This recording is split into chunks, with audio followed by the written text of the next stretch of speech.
Current affair होगी, Haryana GK होगी, national GK, national current affair होगा। सारे पोर्शन आप पे कवर करने का काम कराएंगे। देखो सबसे पहला प्रश्न है, हरियाणा के किस गांव में T-15 टैंक स्थापित करने का काम किया गया है? ये जो T-15 टैंक, जो इसके बारे में थोड़ी सी बात जानकारी दे दूं, 1965 में जब अपना पाकिस्तान का गल युद्ध हुआ था और आप वो युद्ध जीते थे, उस युद्ध में इस टैंक का प्रयोग किया गया था।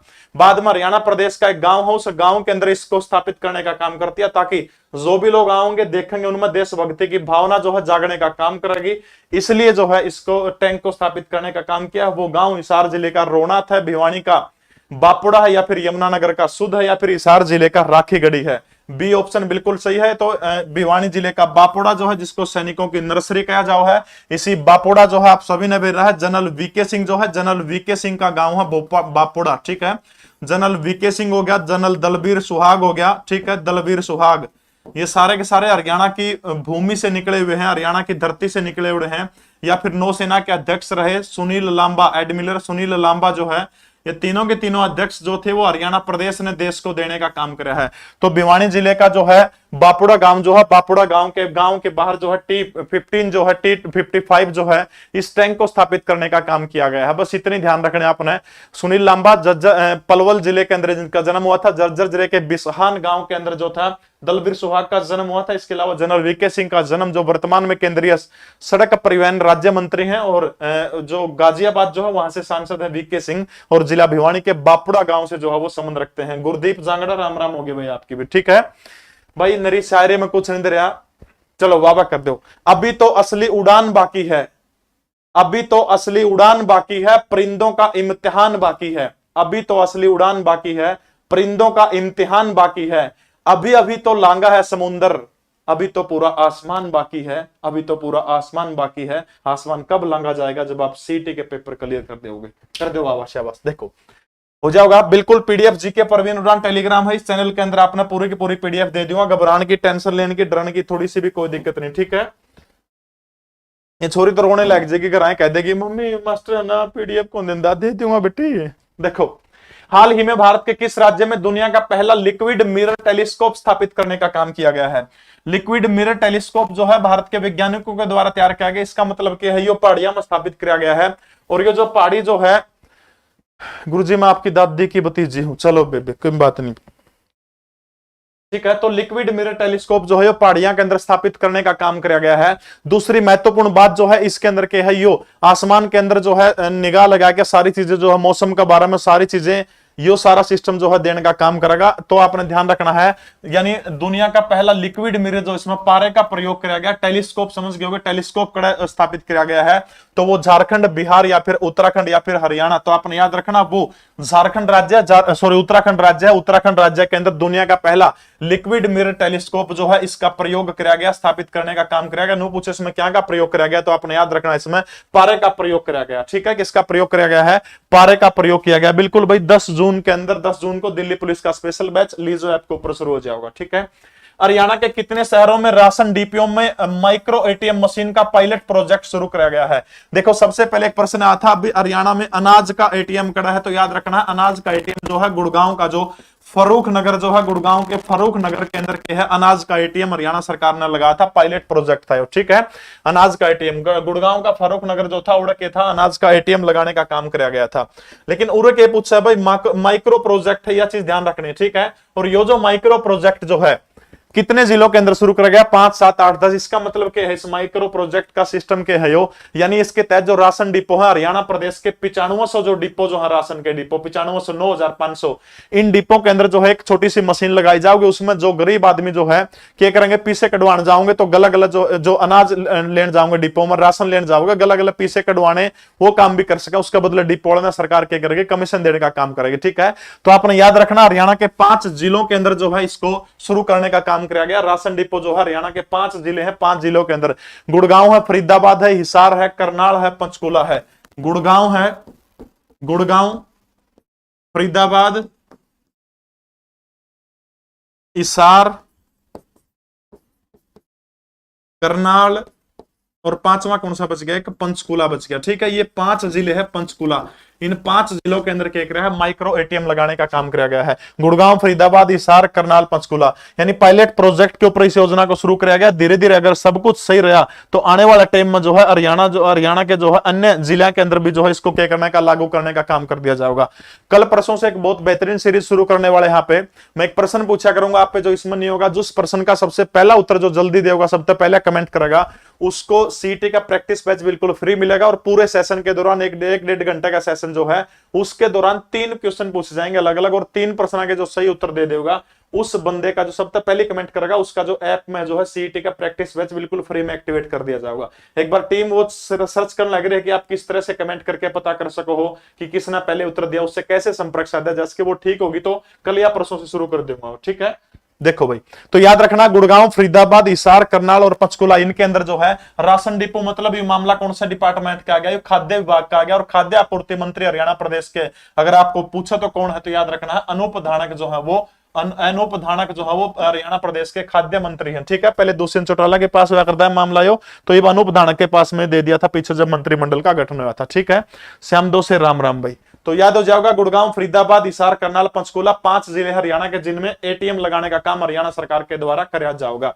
हाल ही में भारतीय मूल की एक अमेरिकी छात्रा है, ठीक है, और अमेरिकी छात्रा ने एक प्रतियोगिता जीती है, स्पेलिंग बी प्रतियोगिता 2022 जीतने का काम किया गया है। स्पेलिंग बी प्रतियोगिता 2022 जो है, इसके अंदर मामला क्या है, अपना ध्यान रखना है कि इस छोरी ने मात्र 90 सेकंड के अंदर 22 स्पेलिंग जो थी बिल्कुल करेक्ट बताने का काम किया था। इसमें बड़े बड़े नाम थे, और वो जो है ध्यान रखना आपने, कौन है वो छोरी, वो निर्मला रॉय है, अंजुम शर्मा है, हरिनी लोगन है, या फिर देवकी मुसल है। अमेरिका में प्रोग्राम हुआ था, और सबसे बड़ी बात, अंतिम जो दो बंदे थे आखिरी में फाइनल में पहुंचे थे, दोनों भारतीय थे, ठीक है। या छोरी अमेरिका में रहा है, लेकिन वो बंदा मूलतः भारत का था। तो याद रखना अपना, हरिनी लोगन, कौन है वह छोरी, हरिनी लोगन जो है, इसने कौन सा पुरस्कार जीता है, याद रखना, स्पेलिंग बी प्रतियोगिता 2022 अमेरिका के अंदर है। किसने जीतने का काम किया, तो आपने याद रखना हरिनी लोगन के द्वारा इसको जीतने का काम किया गया है।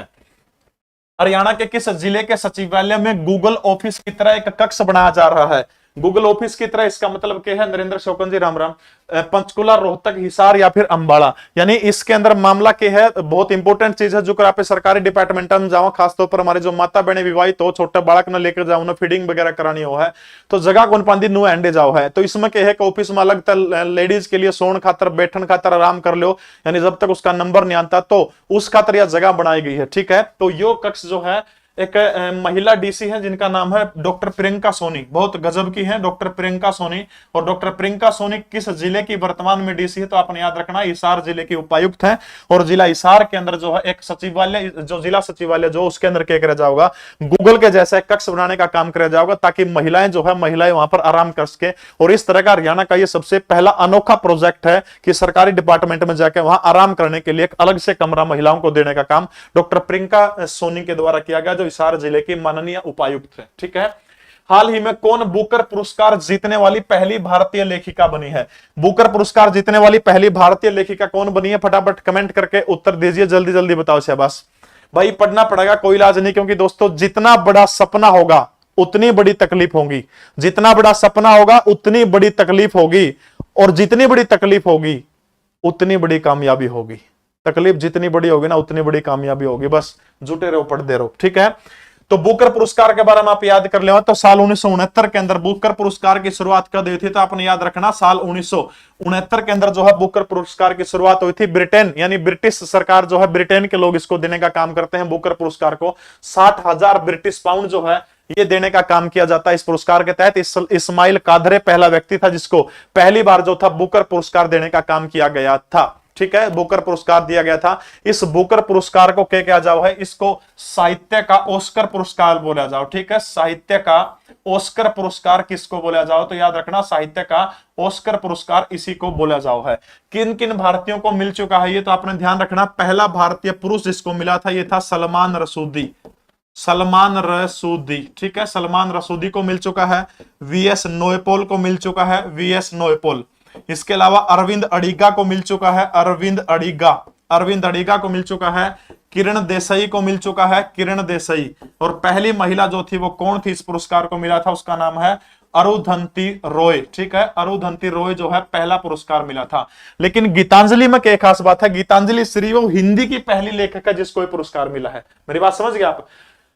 ठीक है, हिंदी की पहली लेखिका कौन है जिसको ये पुरस्कार मिला है? ये सारे इंग्लिश के उपन्यास थे। गीतांजलि वाला जो उपन्यास जो था रेत की समाधि, उसका इंग्लिश में ट्रांसलेशन कराया था, धनवा न राशि आदि आदि मिल जाओगे। ठीक है, मेरी बात समझ रहे? ऑफलाइन बैच कोई नहीं है, ऑनलाइन बैच है, सीटी का प्रैक्टिस बैच है, सिर्फ 199 रुपए में। जो कर मैं पढ़ाने लग रहा हूँ 14 मास्टर लाइव पढ़ाऊंगा अपना, सिर्फ 199 रुपया में। 199 में 14 तो बात करके देख लो, क्या रुपये सब्जेक्ट पढ़ा है 5 महीने तक। डाउनलोड करना है लिसो ऐप, को दिक्कत हो तो 96 099 70,000 पे फोन कर लियो। ठीक है, तो जो याद रखना अपना, यानी हिंदी के लिए पहली लेखिका कौन सी होगी? गीतांजलि श्री हिंदी खातर पहली लेखिका होगी। पहली महिला पूछ ले तो अरुंधति रॉय, पहला पुरुष पूछ ले तो कौन है? सलमान रसूदी है। वीएस नोयपॉल को मिल चुका है, इसके अलावा जो है अरुंधति राय को मिल चुका 1997 में, किरण देसाई, अरविंद अडिगा, ये कुछ भारतीय हैं जिनको इस पुरस्कार से सम्मानित करने का काम किया गया है। ठीक है भाई, किताब कोई भी ले ले, किताब मैटर कौन रख दी? मैटर रखा है, आप पढ़न के लग रहे हैं। ठीक है, अभी जो एक योजना लॉन्च करी है हरियाणा प्रदेश के मुख्यमंत्री ने, योजना का नाम क्या है? पद्मा। ठीक है, पद्मा योजना जो है मुख्यमंत्री ने, हरियाणा की योजना है। कद लॉन्च करी है? या योजना लॉन्च करी है 24 फरवरी 2022 को। 24 फरवरी 2022 को एमएल खट्टर ने करी है। और यह योजना किस खातर है? लघु एवं सूक्ष्म उद्योग। ठीक है, लघु एवं सूक्ष्म उद्योगों खातर जो है यह योजना लागू करने का काम मनोहर लाल खट्टर सरकार के द्वारा कराया गया है। नई योजना है पद्मा, नाम लिख लीजिए सेवास। पद्मा जो योजना जो है मनोहर लाल खट्टर सरकार के द्वारा अभी इस योजना को लॉन्च करने का काम किया गया है 24 फरवरी 2022 को। ठीक है, 24 फरवरी 2022 को इसको लॉन्च करने का काम किया गया है। प्रोग्राम टू एक्सीलेंट डेवलपमेंट, देखो प्रोग्राम टू एक्सीलेंट, इसका पूरा नाम है, लिख लो, के बार पूछ लिया। Program to excellent development.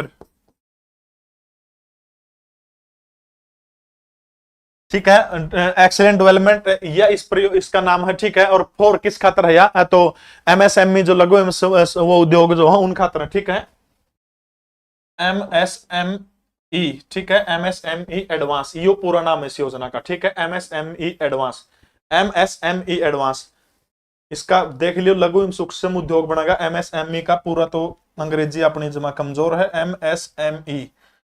ठीक है, medium and small industry and vend, ऐसा कुछ बनेगा। तो देख लियो, पद्मा नाम की योजना किस खातर है? लघु एवं सूक्ष्म उद्योगों खातर। कब शुरू करी गई है? 24 फरवरी 2022 को। किस बंदे ने लॉन्च करी है? तो मनोहर लाल खट्टर के द्वारा इस योजना को लॉन्च करने का काम किया गया है।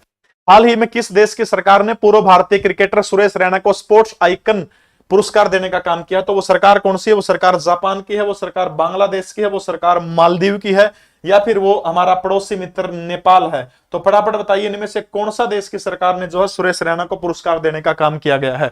ठीक है भाई, नेट खत्म हो गया तो रिचार्ज में बुक कर। हाँ, रेत की समाधि के लिए उसको पुरस्कार दिया गया था।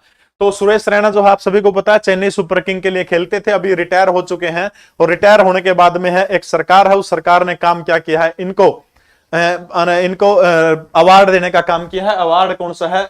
स्पोर्ट्स आइकन 2022 ये अवार्ड दिया गया है। स्पोर्ट्स आइकन 2022 ये अवार्ड दिया गया है। देखो वो सरकार कौन से देश की है?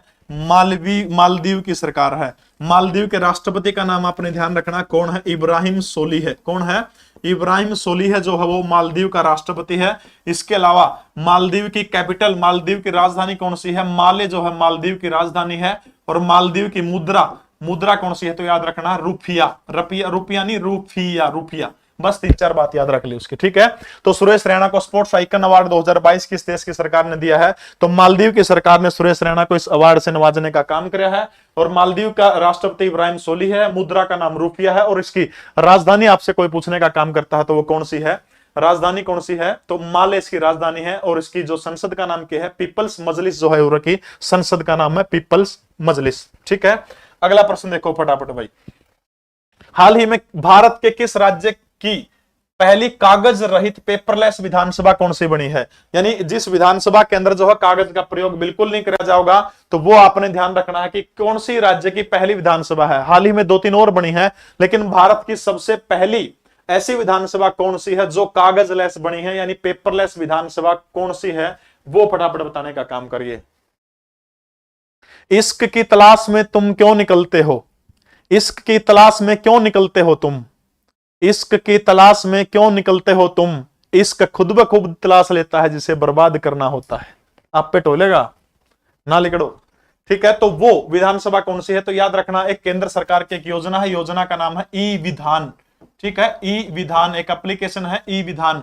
इस योजना के तहत केंद्र सरकार की योजना, और केंद्र सरकार का ऐसा करने का काम है कि भारत के सारे राज्य जो है, सारे राज्यों की विधानसभा जो है उनको क्या किया जाएगा, उनको एक कंप्यूटराइज करने का काम किया जाएगा। नेशनल ई विधान एप्लीकेशन NEVA कौन सी योजना के तहत किया गया है, NEVA। ठीक है, तो ये योजना का पूरा नाम क्या है, नेशनल ई विधान विधानसभा। लिख दूं, ठीक है, नेशनल ई विधानसभा विधानसभा एप्लीकेशन, ऐप लिख दिया, एप्लीकेशन हो। ठीक है, तो याद रखना भारत की पहली विधानसभा कौन सी बनी है, तो नागालैंड जो है भारत की पहली विधानसभा बनी है। ठीक है, नागालैंड जो है भारत की पहली, नागालैंड भारत की पहली ई विधानसभा बनी है, पेपरलेस बनी है। और यह किस योजना के तहत बनी है, नीवा, NEVA। ठीक है, और नेवा का पूरा नाम क्या है, नेशनल ई विधानसभा ऐप। इस ऐप के तहत जो है सारा का सारा, सर लाइक सिर्फ 28 है, कोई बात नहीं भाई, ना करो लाइक की दिक्कत, लाइक लिख होता है। नेशनल ई विधानसभा ऐप के तहत हाल ही में 2 विधानसभा,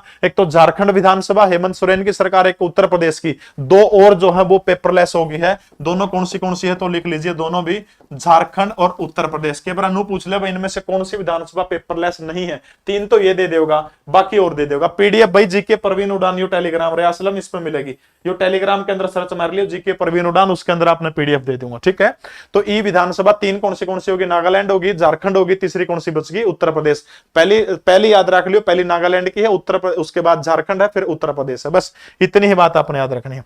अगला प्रश्न देखो भाई, हाल ही में कौन खिलाड़ी पद्म भूषण पाने वाले पहले पैरा एथलेटिक्स बने हैं, यानी पद्म भूषण पुरस्कार पाने वाले देश के पहला पैरा एथलेटिक्स जो है वो कौन बना है, यह बात पूछ रही है। मनीष नरवाल, कृष्ण नागर, या फिर देवेंद्र झाझड़िया, या फिर मनोज सरकार। पद्म भूषण पुरस्कार पाने वाला भारत का पहला पैरा एथलेटिक्स बंदा कौन है, सर नागालैंड कैसे भाई, पहली हुआ था नागालैंड में, जाता आ गया, बस बात खत्म। पीडीएफ सर कल की क्लास की पीडीएफ नेहा लोहान आज दे दूंगा बेटा, कल ध्यान करो, अभी घेर दूंगा।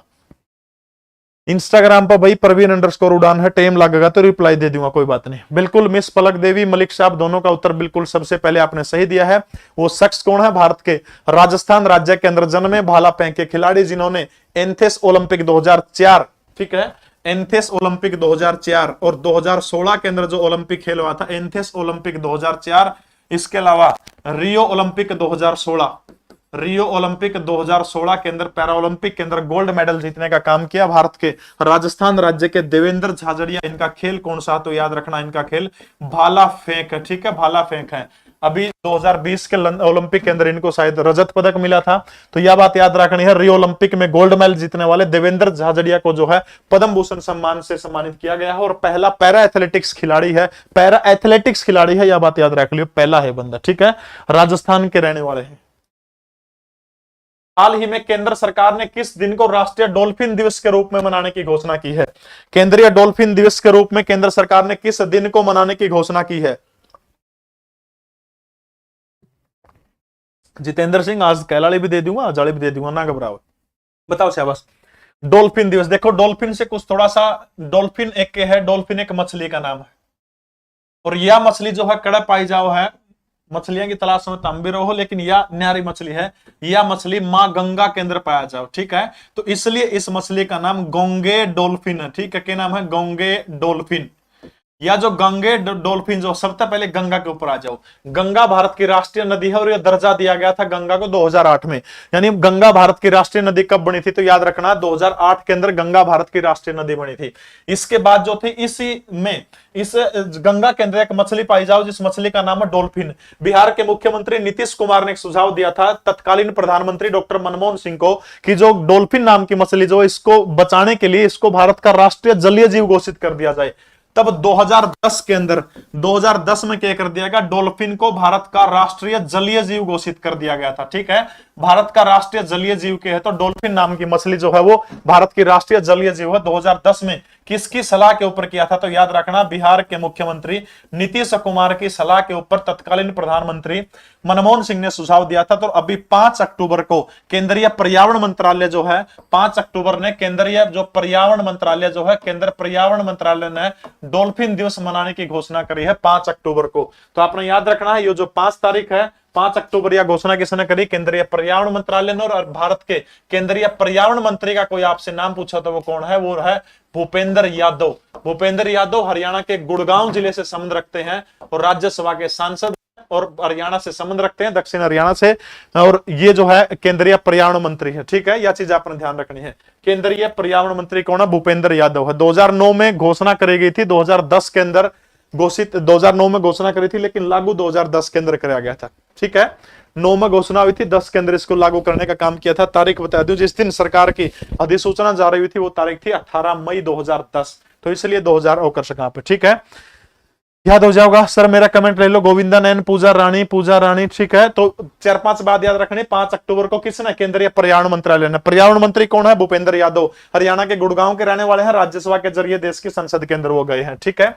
और मछली जो है डॉल्फिन नाम की मछली है, इसको 2010 के अंदर 18 मई को भारत का राष्ट्रीय जलीय जीव नीतीश कुमार के कहने पर घोषित किया गया था। गंगा को भारत का नेशनल रिवर 2008 में माना गया था। 5 अक्टूबर को राष्ट्रीय डॉल्फिन दिवस के रूप में भारत में मनाया जाएगा।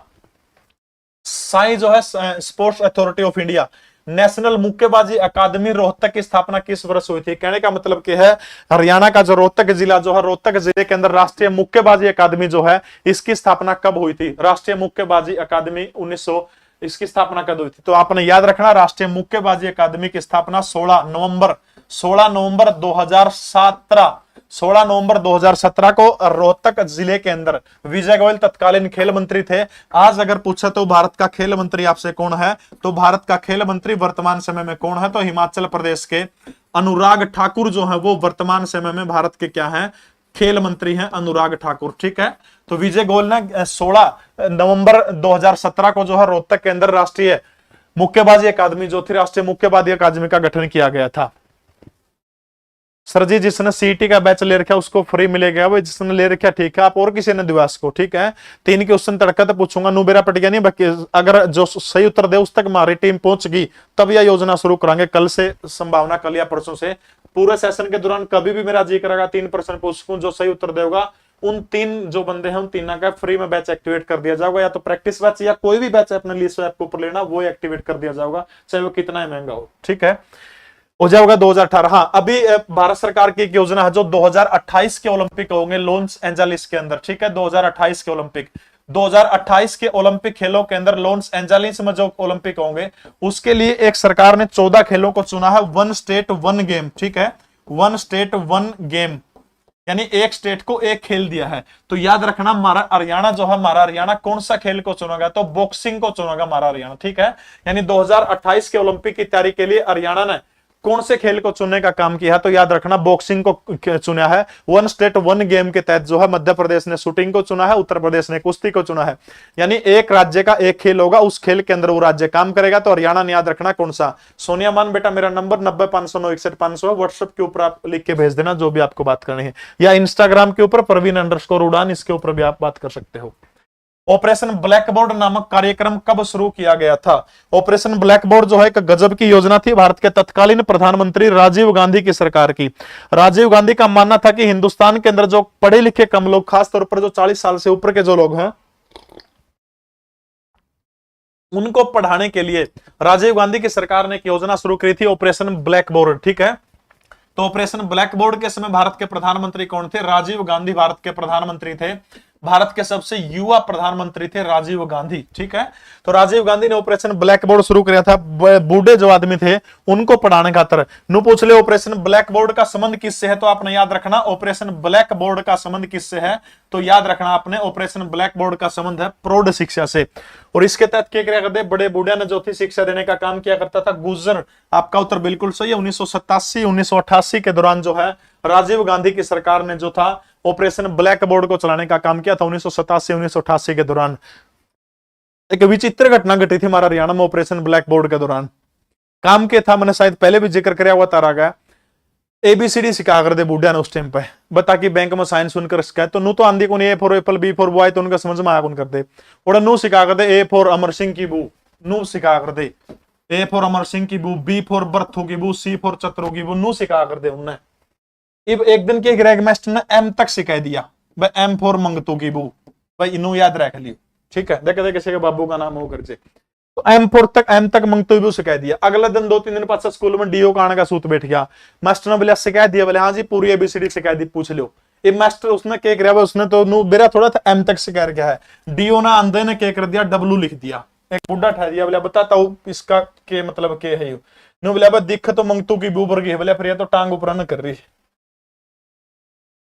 और वास्तविकता घटना बनोड़ी है 1987-88 के दौरान राजीव गांधी की सरकार में क्या चला गया था, ऑपरेशन ब्लैक बोर्ड को चलाने का काम किया गया था। बस इतनी ही बात आपने ध्यान में रखनी। हरियाणा के किस जिले में प्रिंटिंग और पैकेजिंग क्लस्टर है? हरियाणा के कौन से जिले के अंदर, बस वो जाओ, हरियाणा के कौन से जिले के अंदर प्रिंटिंग और पैकेजिंग क्लस्टर है? वो जिला करनाल है, वो जिला फरीदाबाद है, या वो महर्षि पाणिनि की नगरी पानीपत है, या फिर यमुना नदी के किनारे बसा हुआ यमुना नगर है? बस रही है। देखो तो याद रखना आपने किस जिले में प्रिंटिंग और पैकेजिंग क्लस्टर है, तो ध्यान रखना आपने प्रिंटिंग और पैकेजिंग क्लस्टर जो है वो हरियाणा के कौन से जिले के अंदर है? वो कर्ण, दानवीर कर्ण की नगरी करनाल जो है, करनाल के अंदर जो है प्रिंटिंग और पैकेजिंग क्लस्टर खड़ा है, करनाल के अंदर है। ये चीज आपने ध्यान रखनी है। देखो महाभारत में किसा करेक्टर हुआ? खुद भगवान श्री कृष्ण आके बोला पांडवा का नहीं तो लड़ ले, तो बड़ा भाई है पांडवा का, बोला ना मित्रता करिए। जिस टाइम पर मेरा बुरा टाइम था ना, उस टाइम पर दुर्योधन ने मेरा साथ दिया था, भगवान तना भी साथ कौन दिया था। इब माड़ा टाइम में मित्र ने त्याग के कौन जाऊं, मरना मर लूंगा, मौत ने गला लगा लूंगा, लेकिन माड़ा टाइम में मित्र ने छोड़ के कौन जाऊं। आज वाले के हैं मड़ा स्वाद आ गया करा कड़ा छोड़ के, माड़ा टाइम के अच्छे में कौन गला रंदे ढंग का मड़ा हो जे तो ठीक है। यमुनानगर में पशुपालन एवं डेयरी विभाग कब अस्तित्व के अंदर आया था? तो पशुपालन एवं डेयरी विभाग के मंत्री वर्तमान समय में कौन है? जयप्रकाश दलाल हैं, और जेपी दलाल हरियाणा प्रदेश के लोहारू विधानसभा सीट जो है, भिवानी की लोहारू विधानसभा सीट से भारतीय जनता पार्टी के विधायक हैं, और वर्तमान में हरियाणा की सरकार के अंदर वो कृषि मंत्री हैं, और पशुपालन एवं डेयरी मंत्रालय है, मछली अड़ा मंत्रालय भी उनके पास है। तो यमुनानगर के अंदर पशुपालन एवं डेयरी विभाग जो था वो साल 1991 के अंदर जो था अस्तित्व के अंदर आया था। ठीक है, कब आया था? 1991 के अंदर जो था अस्तित्व के अंदर आया था पशुपालन एवं डेयरी विभाग। ठीक है, अगला प्रश्न देखो भाई, हरियाणा में किसान दिवस किस तिथि को मनाया जाता है? किसान दिवस हरियाणा प्रदेश के अंदर किस तिथि के अंदर मनाया जाता है? फटाफट कमेंट करके बताइएगा। शाबाश, बिल्कुल जमाना ही चोर है, को तन का चोर को मन का चोर, लीलो सारा जमाना ही चोर है, को धन का चोर। महान सांगी धनपत सिंह का रचा हुआ लीलो चमन का गजब का सांग है। तो हरियाणा में किसान दिवस के रूप में किस तिथि को मनाया जाता है? 15 जनवरी, 10 नवंबर, 23 दिसंबर या फिर 29 अक्टूबर। तो आपने याद रखना, किसान दिवस भारत के एक महान प्रधानमंत्री हुआ करते थे, चौधरी चरण सिंह। उत्तर प्रदेश के गाजियाबाद के हापुड़ के अंदर जिस शख्स का जन्म हुआ था, उनके जन्मदिन के ऊपर 23 दिसंबर साल 1902 के अंदर इस महान शख्स का जन्म हुआ था, चौधरी चरण सिंह। और उन्हीं के जन्मदिवस के उपलक्ष्य के अंदर 23 दिसंबर को भारत के अंदर राष्ट्रीय किसान दिवस मनाया जाता है। तो हरियाणा में भी जो है चौधरी चरण सिंह की स्मृति के अंदर राष्ट्रीय किसान दिवस मनाने का काम किया जाया करता है। बहुत गजब के प्रधानमंत्री हुआ करते थे, शायद मात्र 5 महीने को उस दिन सबसे कम समय तक भारत के दूसरे नंबर का सबसे कम समय तक अटल बिहारी वाजपेयी 13 दिन तक प्रधानमंत्री रहे हैं। उसके बाद सबसे कम समय तक प्रधानमंत्री पूछ ले और ऑप्शन में अटल बिहारी वाजपेयी नहीं आओ तो 24 दिन तक भारत के प्रधानमंत्री रहे थे चौधरी चरण सिंह। ठीक है, यदि 24 दिन उसके बाद में जब इस्तीफा सरकार टूटने लगी थी, इस्तीफा देने के लिए चले गए, तब राष्ट्रपति ने कहा कि जब तक चुनाव नहीं हो जाते आप कार्यवाहक प्रधानमंत्री के पद पर देश में काम करें। तो 24 दिन तक सिर्फ वो भारत के प्रधानमंत्री रहे थे। अगर लंबे समय तक भारत के प्रधानमंत्री रहते तो इस देश के अंदर किसान और अन्नदाता की दशा और दिशा कुछ और अलग होती। उनका एक नाई था, सैन समाज का बंदा, जो उनके बाल दाढ़ी काटा करता, वो गल रहा करता। चौधरी साहब ने दिल्ली में उनका गला प्रधानमंत्री आवास में रहा करता, बोला जी मेरी छोरी का ब्याह है गया, क्या करूं? बोला 1 लाख रुपए दे दो भाई, नू बराबर प्रधानमंत्री गला रहा, बड़े बड़े लोग आऊंगे। चरण सिंह ने बोला पीछे तो है कौन, मैंने को 2 नंबर की कमाई कर रखी है, लेकिन एक काम करिए, ब्याह बता दे किस तारीख का है, तो एक बार ब्याज न ठहर कर ला दे, चाहे 2 लाख रुपए ला दे, तेरे सारे पूरे हो जाएंगे। नुबलियार मैंने टाइम बता दिए, कार्ड छप गया, कार्ड दे गया। चौधरी चरण सिंह जिस दिन ब्याह था नहीं छोरी का, और बाहर टेंट लग गया करा जड़े टेंट टूंट तो क्या होते, पहले सिंपल सौदा होता, बाहर जड़े को लोग आ जाओ कुर्सी पर, खुद भारत का प्रधानमंत्री कन्यादान वाली कापी लेके बैठ गया। अब कहने की बात है, जो आदमी 100 रुपए लिखा होगा प्रधानमंत्री कन्यादान लिखने लग रहा है तो अपने औकात तक दो चार गुना तो दे देगा। लगभग 2.5 लाख रुपए आए थे उस ब्याह में, देख लो, कन्यादान के लाख रुपए 2 लाख ठहर के थे, वो सारे दे दिए, 50,000 बच गए। बोले अल्लाह बैठा कर, तेरे सारे पूरे हो गए हैं। ऐसे गजब के प्रधानमंत्री बनया नहीं जिस टाइम पर प्रधानमंत्री दिल्ली के अंदर किसाना ने गुड़ बांटा था। एक पत्रकार पूछने लगा, बोले गुड़ क्या था बांटो, बोले महाराज चरण सिंह इंदिरा गांधी बन गया, बेचारा नो भी कौन बेरा था भाई, क्यों, इंदिरा गांधी थी प्रधानमंत्री, तो भाई इंदिरा गांधी बन गया, नो कौन बेरा प्रधानमंत्री बन गया, बोले महाराज चरण सिंह तो इंदिरा गांधी बन गया। गजब के व्यक्तित्व के धनी। 23 दिसंबर को 1987 के अंदर जो है इनका निधन हुआ था, 23 दिसंबर को। बड़ी गजब की चीज होती है। इनके बेटे अजीत सिंह, चौधरी अजीत सिंह, पिछले दिन उनका निधन हो गया, और उनके पोते हैं जयंत सिंह। चौधरी अजीत सिंह एक बात कहा करते थे कि जिस गाड़ी के अंदर सपा का झंडा, समझो उसके अंदर बैठा गुंडा। और अभी 2022 के चुनाव थे विधानसभा के उत्तर प्रदेश के, उसके अंदर जयंत और जो अखिलेश यादव साथ साथ थे। राजनीति किसी की नहीं हो सकती। अगला प्रश्न देखिए, विश्वास का फल नामक कहानी के लेखक कौन है, बताइए शाबाश। विश्वास का फल नामक कहानी जो है इसका लेखक पूछ रखा है कि विश्वास का फल नामक कहानी है, इसका लेखक कौन है। भाई दिल्ली पुलिस का स्पेशल बैच 10 जून में शुरू हो जाएगा। सीईटी का प्रैक्टिस बैच चल रहा है 199 रुपए में, थ्योरी बैच भी ले इसको आप। सीईटी का नाम तो लाइव क्लास में जाओगे ऐप में सारे आपने मिल जाओगे। नानक चंद शर्मा ने कहानी लिखी थी डाकी डाब खाना, ठीक है, डाकी डाब खाना। और ये जो डाकी डाब खाना जो थी ये हरियाणा की दूसरी कहानी थी, ठीक है, हरियाणा की दूसरी कहानी थी ये डाकी डाब खाना, ठीक है। माधव प्रसाद मिश्र, चांदनी हुड्डा, बलदेव सिंह, माधव प्रसाद मिश्र जो थे इन्होंने ही विश्वास का फल नामक जो कहानी जो थी वो किसने लिखी थी, तो आपने याद रखना है माधव प्रसाद मिश्र जो है, माधव प्रसाद मिश्र ने ही इस कहानी को लिखने का काम किया था, विश्वास का फल, ठीक है। पिंकी यादव आपके कमेंट बिल्कुल दिख रहे हैं, मोंटी में पढ़ाने लग रहा हूं, कमेंटों के ऊपर ध्यान कम है, टेक्निकल टीम देख रही, को गड़बड़ करेगा तो फिर तुरंत वो कर दिया जाएगा, ठीक है। शायर, चलो बहुत एंडी शायर सुना दिया, वावा ठोक दो, सारे वावा कर दे एक बार। हटके मोहब्बत से एक नया पैगाम लिख रहा हूं, मैं अपनी कुछ पंक्तियां पिता के नाम लिख रहा हूं। हटके मोहब्बत से एक नया पैगाम लिख रहा हूं, मैं अपने कुछ पंक्तियां पिता के नाम लिख रहा हूं, और कोई दूसरा शख्स नहीं है इस जहां में पिता के समान, मैं अपने पिता को भगवान लिख रहा हूं। हटके मोहब्बत से एक नया पैगाम लिख रहा हूं, मैं अपने पिता को भगवान लिख रहा हूं। चलो भाई शाबाश, ठीक है। तो डाकी डाब खाना हरियाणा प्रदेश की दूसरी कहानी थी। मोस्ट इंपोर्टेंट चीज आपने ध्यान रखना है, माधव प्रसाद मिश्र जो है इनके बारे में आपने कुछ चीजें जाननी पड़ेगी। भिवानी जिले का जो था कुंगड़ एक गांव है भिवानी जिले का, ठीक है, भिवानी जिले के कुंगड़ गांव के अंदर इनका जन्म हुआ था। कुंगड़ तालुद राणा जिताई कुंगड़ जो है, कुंगड़ भिवानी जिले के अंदर माधव प्रसाद मिश्र जो है इनका जन्म हुआ था, ठीक है। तो कुंगड़ के अंदर इनका जन्म हुआ था, और सुदर्शन नाम के एक साप्ताहिक पत्रिका चलाने का काम किया करते थे, ठीक है। सुदर्शन नामक पत्रिका जो है किन्होंने चलाई थी, तो याद रखना सुदर्शन नामक पत्रिका जो है उसके संपादक कौन थे।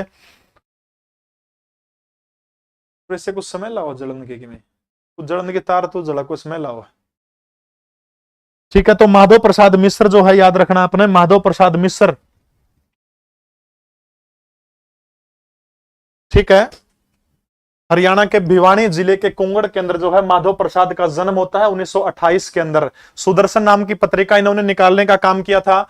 और 2-3 चीजें आपने याद रखनी, हरियाणा की दूसरी कहानी जो थी वो नानक चंद शर्मा के द्वारा लिखी गई थी, लेकिन 1-2 चीज और याद रखनी है, इन्होंने भी कुछ लिखा था, लड़की की बहादुरी, याद होगा, हरियाणा की पहली कहानी, ठीक है, हरियाणा की पहली कहानी जो है, सॉरी लड़की, हरियाणा की पहली कहानी जिसका नाम क्या है, लड़की की बहादुरी, ठीक है।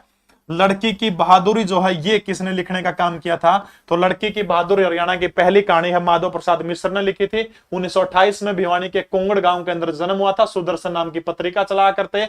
और हरियाणा की दूसरी कहानी नानक चंद शर्मा के द्वारा लिखी गई जिसका नाम क्या है, डाकी डाब खाना, यह हरियाणा की थी दूसरी कहानी थी, ठीक है।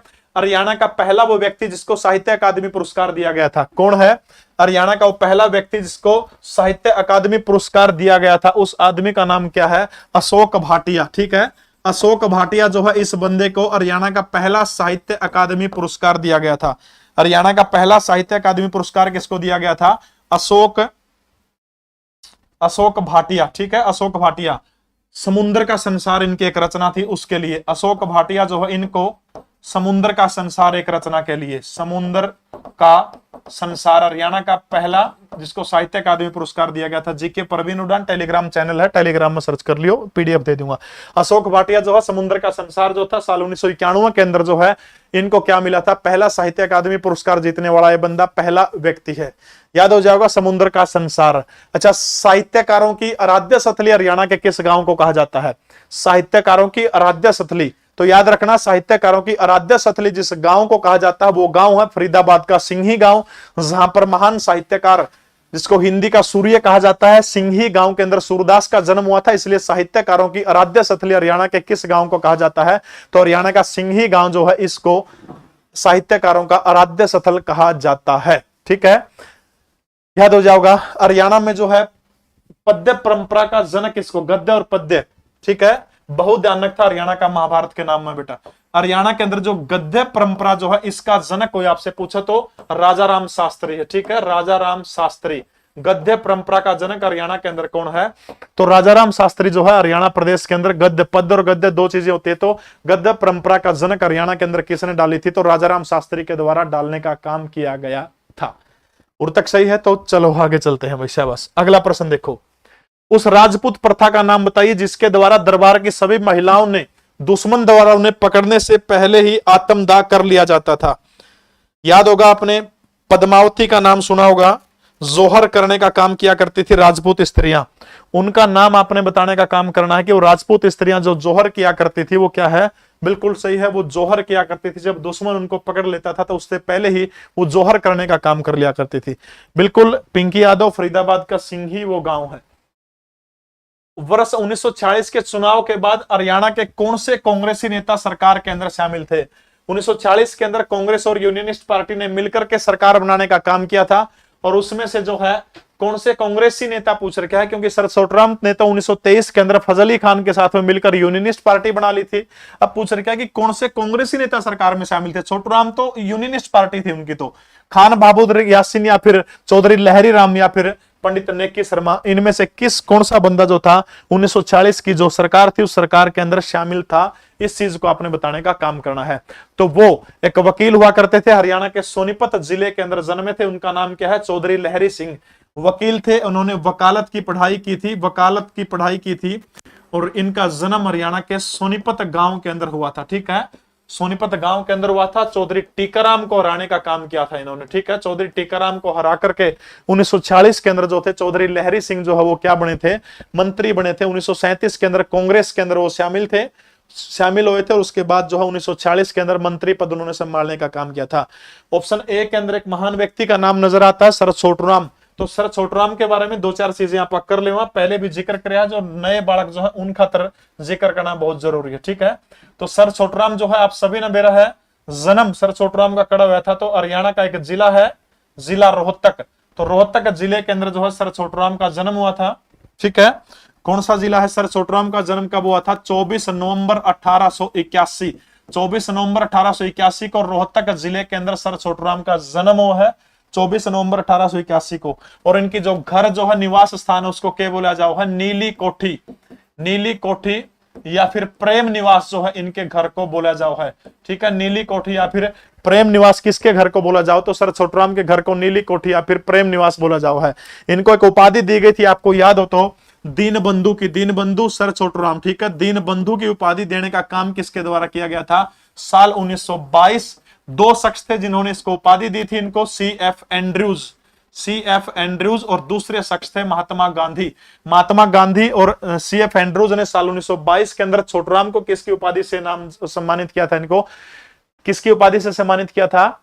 दीन बंधु की उपाधि से। उसके बाद अंग्रेजों ने क्या किया था? सर की उपाधि से इनको नवाजने का काम किया था। साल 1937 के अंदर अंग्रेजों ने सर की उपाधि से नवाजने का काम किया था। 1920 के अंदर महात्मा गांधी ने एक आंदोलन चलाया था। आंदोलन कौन सा था? असहयोग आंदोलन था। और याद रखना है असहयोग आंदोलन की खिलाफत करने वाले हरियाणा के प्रमुख नेता कौन थे? तो शरद छोटूराम जो थे असहयोग आंदोलन जो थे इसकी खिलाफत की थी, कि हरियाणा प्रदेश के अंदर जो है खिलाफत आंदोलन, इसकी जो असहयोग आंदोलन चलाने की कोई आवश्यकता नहीं है। खिलाफत याद रखना शरद छोटूराम ने किसकी करी थी? तो असहयोग आंदोलन के खिलाफ में प्रश्न एचएससी में 4 से 5 बार आ लिया। ठीक है, साल 1916 आपको याद होगा, साल 1916 के अंदर रोहतक से इन्होंने कौन सा समाचार पत्र निकाला था? तो जाट गजट नामक समाचार पत्र, उर्दू भाषा के अंदर साप्ताहिक समाचार पत्र था जाट गजट, इन्होंने रोहतक से निकालने का काम करा था। 1938 के अंदर जो है इन्होंने मार्केटिंग बोर्ड की स्थापना करने का काम करा था। 1938 में मार्केटिंग बोर्ड की स्थापना करी थी।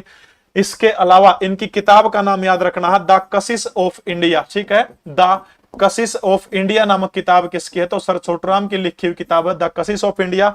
9 जनवरी साल 1945 वो तारीख थी जब पाकिस्तान के, वर्तमान पाकिस्तान के लाहौर के अंदर जो है सर छोटूराम का क्या हो जाता है? निधन हो जाता है। इतनी बात आपने सर छोटूराम की याद रखनी है, याद हो जाऊंगी।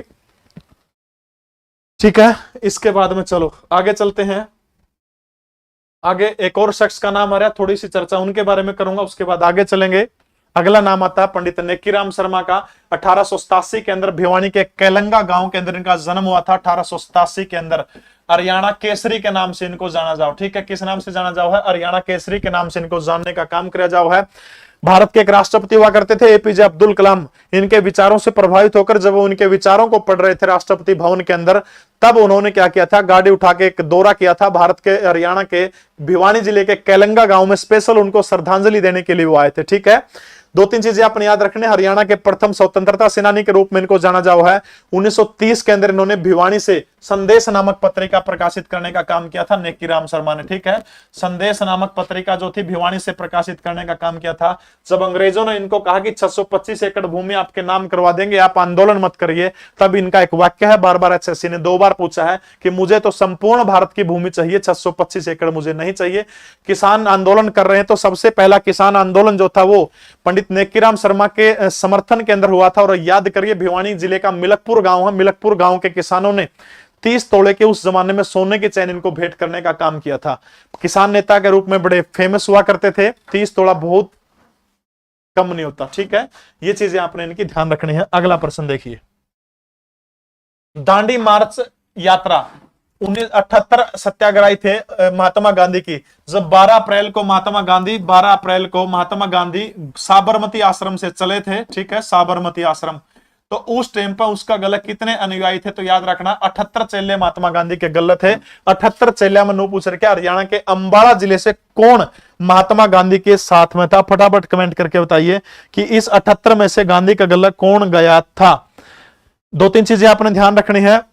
रॉकी कश्यप, ये चीज संविधान, मैं खुद अपने मुंह से नहीं कह रहा, बिना प्रूफ कोई भी बात कौन बोलता। ठीक है, और ये जो भाई बकवास कर रहे हैं टेक्निकल टीम, एक बार इनको ब्लॉक कर दे, जो 2-4 हैं उन्हें ब्लॉक कर दे। ठीक है, तो 12 अप्रैल को साबरमती आश्रम से महात्मा गांधी अपने 78 अनुयायियों के साथ चले थे। अब बात ध्यान रखनी है। महिलाओं का नेतृत्व किसने किया था? तो महिलाओं का नेतृत्व किया था सरोजनी नायडू ने, जिसको क्या कहा जाता है? भारत कोकिला कहा जाता है। सरोजनी नायडू महिलाओं का नेतृत्व कर रही थी।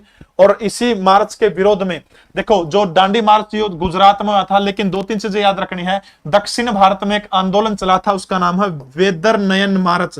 वेदर नयन मार्च, ठीक है, वेदर नयन मार्च यो आया था। ठीक है, अगर नु जब है जो दांडी यात्रा जो है, दांडी यात्रा में हरियाणा में कौन शामिल था अंबाला से? तो आपने याद रखना है वो थे लाला सूरजभान। मात्र 34 साल की उम्र के अंदर जो थे लाला सूरजभान अंबाला कांग्रेस कमेटी के क्या हुआ करते थे? सचिव हुआ करते थे।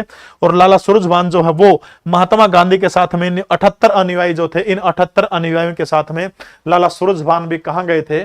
दांडी यात्रा के अंदर शामिल हुए थे। अंबाला के रहने वाले हैं। ठीक है, एक लाला दुनीचंद हुआ करते थे, उनकी 3 बेटियां थी, पद्मा, जमुना और यशोदा। ठीक है, सॉरी, यशोदा, जमुना और विद्यावती। ठीक है, यशोदा, जमुना, ये 3 महिलाओं का नाम आपने खास तौर पर याद रखना है, यशोदा, जमुना और विद्यावती। ठीक है, विद्यावती, ये लाला डॉटर ऑफ लाला दुनीचंद याद रखना है। लाला दुलीचंद जो थी इनकी बेटी थी, और इन्होंने इस आंदोलन के अंदर जो था बड़े खास तौर पर भाग लेने का काम किया था। ठीक है, याद हो जाएगा।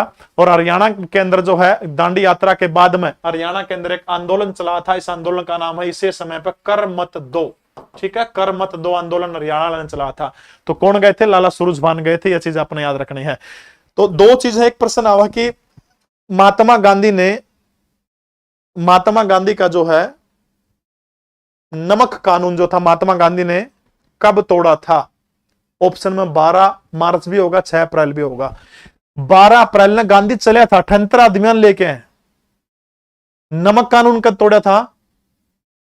सॉरी, 12 मार्च ने चला था, नमक कानून कब तोड़ा था? 6 अप्रैल ने, जिस टाइम पे गुजरात में समुद्र के किनारे दांडी नामक स्थान के ऊपर नून बना था, नहीं नमक बना था, उस टाइम पर कानून टूटा था। तो याद रखना कानून कब तोड़ा गया था? तो कानून 6 अप्रैल को तोड़ा गया था। ठीक है, सविनय विज्ञान आंदोलन की शुरुआत कब होती है?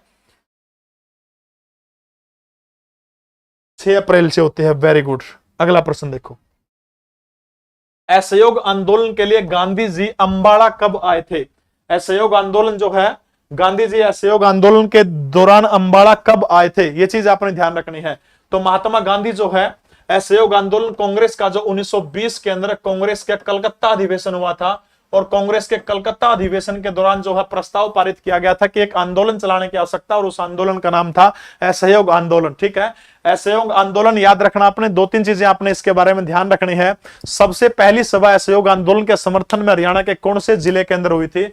तो सबसे पहली सभा हुई थी अक्टूबर 1920। अक्टूबर 1920 के अंदर असहयोग आंदोलन के समर्थन में महर्षि पाणिनि की नगरी पानीपत के अंदर पहली सभा हुई थी। ठीक है, यानी अक्टूबर 1920 के अंदर इसका सभा कड़ा हुई थी, पानीपत के अंदर हुई थी, उल्लाह खान के नेतृत्व के अंदर पहली सभा कड़ा हुई थी, उरे हुई थी। ठीक है, इसके बाद अक्टूबर 1920 के अंदर दूसरी सभा कड़ा होती है। अक्टूबर 1920 के अंदर दूसरी सभा हरियाणा की काशी नगरी जो है, भिवानी जिला जो है, भिवानी जिले के अंदर क्या होता है? दूसरी सभा होती है इसी की। ठीक है, लाला मुरलीधर जो थे, लाला मुरलीधर ने इसका आयोजन करने का काम किया था। शौकत अली और मौलाना अबुल कलाम आजाद जैसे बड़े बड़े नेता जो थे इसके अंदर क्या हुए थे? शामिल हुए थे। अब इसके दौरान याद करिए, जब मैं कल की क्लास के अंदर हमने जिक्र किया था एक व्यक्ति का, लाला मुरलीधर का, जिनको केसरे हिंद की उपाधि मिली थी अंग्रेजों के द्वारा। इसके अलावा 1898 में उनको राय बहादुर की उपाधि से नवाजने का काम किया था। दो चीजों से बड़े व्यतीत थे वो, जलियांवाला बाग हत्याकांड 13 अप्रैल 1919, और उसके बाद असहयोग आंदोलन के दौरान साल 1921 के अंदर उन्होंने क्या कर दिया था? 1921 के दौरान उन्होंने इस उपाधि को त्यागने का काम कर दिया था। ठीक है, यानी इस उपाधि को मुरलीधर ने जो थी, यानी असहयोग आंदोलन के दौरान हरियाणा के किस व्यक्ति ने राय बहादुर जो थी, राय बहादुर की उपाधि त्यागने का काम किया था? तो 1921 में लाला मुरलीधर ने क्या किया था? राय बहादुर की उपाधि को त्यागने का काम किया था 1921 के अंदर। ठीक है, और बहुत से मिर्जा नाजिर बेग, गणपत राय, गोकुल चंद, इन्होंने कुर्सी नशीनी मेडल वापस दे दिया था। कुर्सी नशीनी मेडल अंग्रेजों के द्वारा दिया जाया करता, कुर्सी नशीनी मेडल। ठीक है, कुर्सी नशीनी मेडल, और ये मेडल जो था नाजिर बेग था, मिर्जा नाजिर बेग था, गणपत राय था, गोकुल चंद था। इन बंदों ने क्या किया था? इन बंदों ने कुर्सी नशीनी मेडल जो था वापस करने का काम कर दिया था। इसी के अलावा 1921 के अंदर रोहतक की नगर पालिका जो है, रोहतक की नगर पालिका ने प्रिंस ऑफ वेल्स के आगमन का क्या किया था? बहिष्कार करने का काम किया था। ठीक है, हाँ, महात्मा गांधी जो है, याद रखना आपने, महात्मा गांधी किसके बुलावे पर हरियाणा आए थे? तो याद रखना स्वामी श्रद्धानंद जो थे, स्वामी श्रद्धानंद के बुलावे के ऊपर महात्मा गांधी हरियाणा प्रदेश के अंदर आए थे, और वो तारीख थी 8 मार्च 1921, जब वो हरियाणा के अंबाला जिले के अंदर असहयोग आंदोलन का समर्थन प्राप्त करने के लिए आए थे। ठीक है, सरिता सोरेन बेस्ट टीचर हरियाणा, बहुत बहुत धन्यवाद बेटा।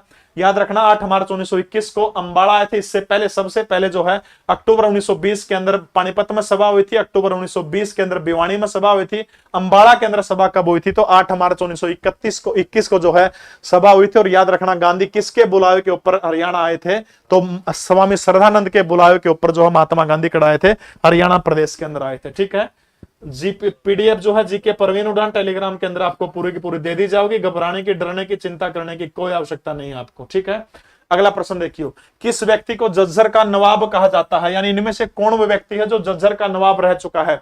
याद करिए, दिल्ली के चांदनी चौक के ऊपर, जिसको 23 दिसंबर 1857 को फांसी के ऊपर लटकाने का काम अंग्रेजों ने कर दिया था। उससे पहले अंग्रेजों को नंगे पांव भगाने का काम किया था इस शख्स ने झज्जर के अंदर से।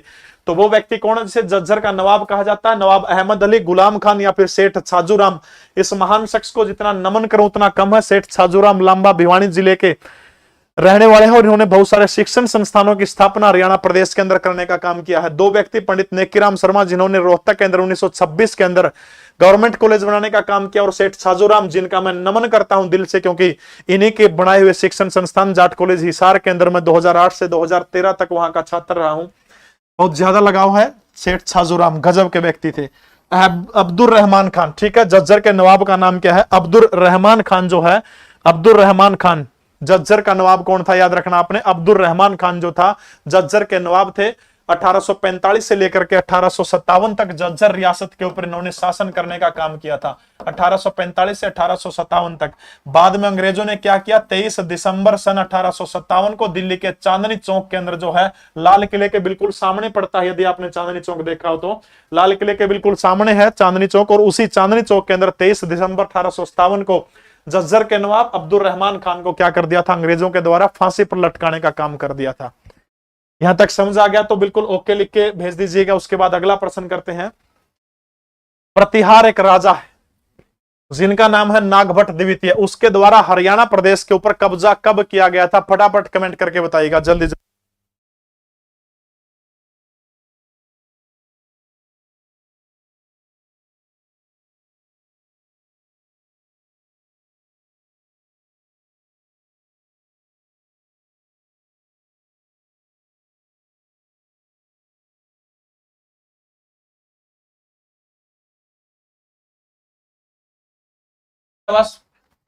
प्रतिहार नरेश नागभट्ट द्वितीय के द्वारा हरियाणा के ऊपर शासन कब किया गया था? तो आपने याद रखना, ये राजा कहां का था? ये बंदा कन्नौज का राजा था। कहां का राजा था ये बंदा?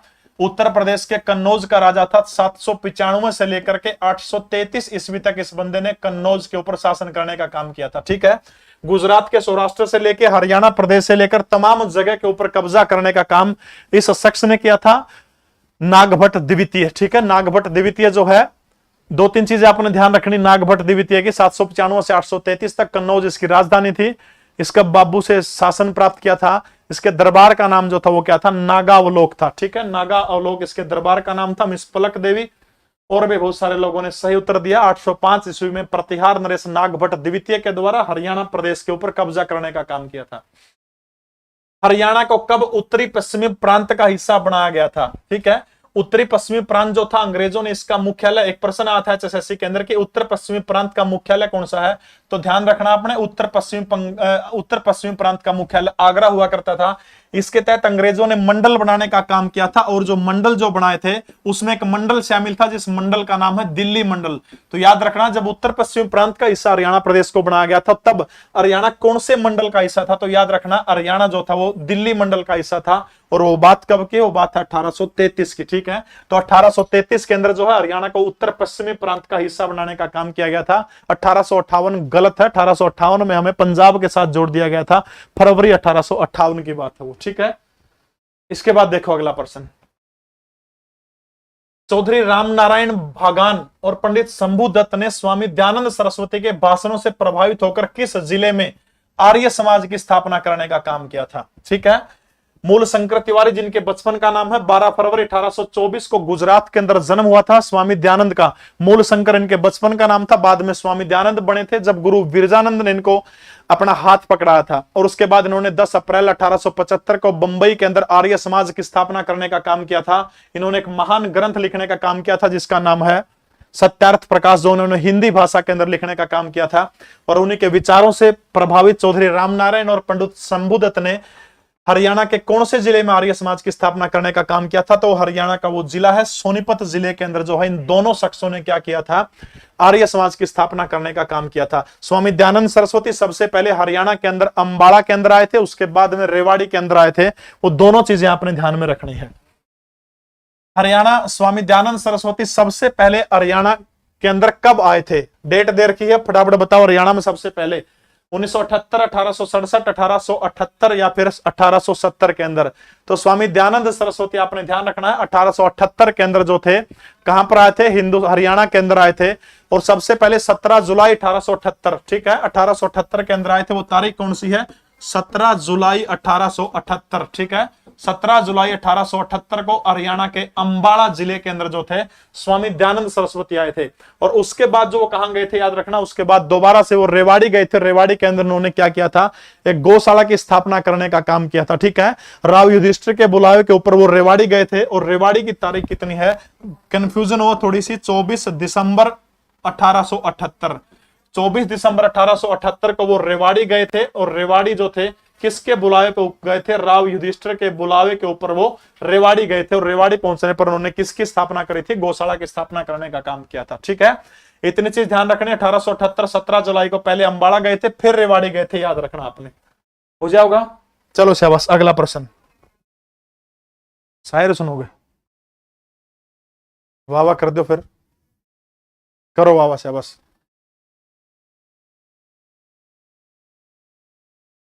ना टूटे आस्की में दिल मेरा पत्थर बनाऊंगा, वाह। ना टूटे आस्की में दिल मेरा पत्थर बनाऊंगा, तेरे दिल से कहीं दूर जाकर घर बनाऊंगा। ना टूटे आस्की में दिल मेरा पत्थर बनाऊंगा, तेरे दिल से कहीं दूर जाकर घर बनाऊंगा। और कयामत तक तलाशेगा फिर भी नहीं पाऊंगा, और मैं अपने दिल का तहखाना बहुत अंदर बनाऊंगा। ना टूटे दिल, मेरे दिल को पत्थर बनाऊंगा, वाह। हरियाणा पर मौर्यों का अधिकार कब हुआ था? मौर्य वंश के बहुत सारे महान शासक हुआ करते थे। चंद्रगुप्त मौर्य, जिन्होंने हिंदुस्तान को एक ध्वज के नीचे लाने का काम किया था। पाटलिपुत्र जिनकी राजधानी हुआ करती थी। प्रथम मौर्य सम्राट कौन थे, याद रखना, चंद्रगुप्त मौर्य। चंद्रगुप्त मौर्य जो थे, 324 लिख रखा, कई जगह 323 मिला है। 323 से लेकर के 298 ईसा पूर्व तक, 298 ईस्वी पूर्व तक जो है इन्होंने शासन करने का काम किया था। जब संपूर्ण भारत के ऊपर शासन करने का काम किया था, तो इसका मतलब चंद्रगुप्त मौर्य ने भी शासन किया होगा भारत के हरियाणा के ऊपर। ठीक है, पूरे हिंदुस्तान को एक छत्र के नीचे लाने का काम किया था चंद्रगुप्त मौर्य। श्रावण बेलगोला के अंदर 298 ईस्वी के अंदर उनकी मृत्यु हो जाती है। उसके बाद में चंद्रगुप्त मौर्य का एक बेटा था जिसका नाम क्या था, बिंदुसार। ठीक है, आचार्य चाणक्य जो थे वो इसके प्रधानमंत्री हुआ करते थे, चंद्रगुप्त मौर्य के।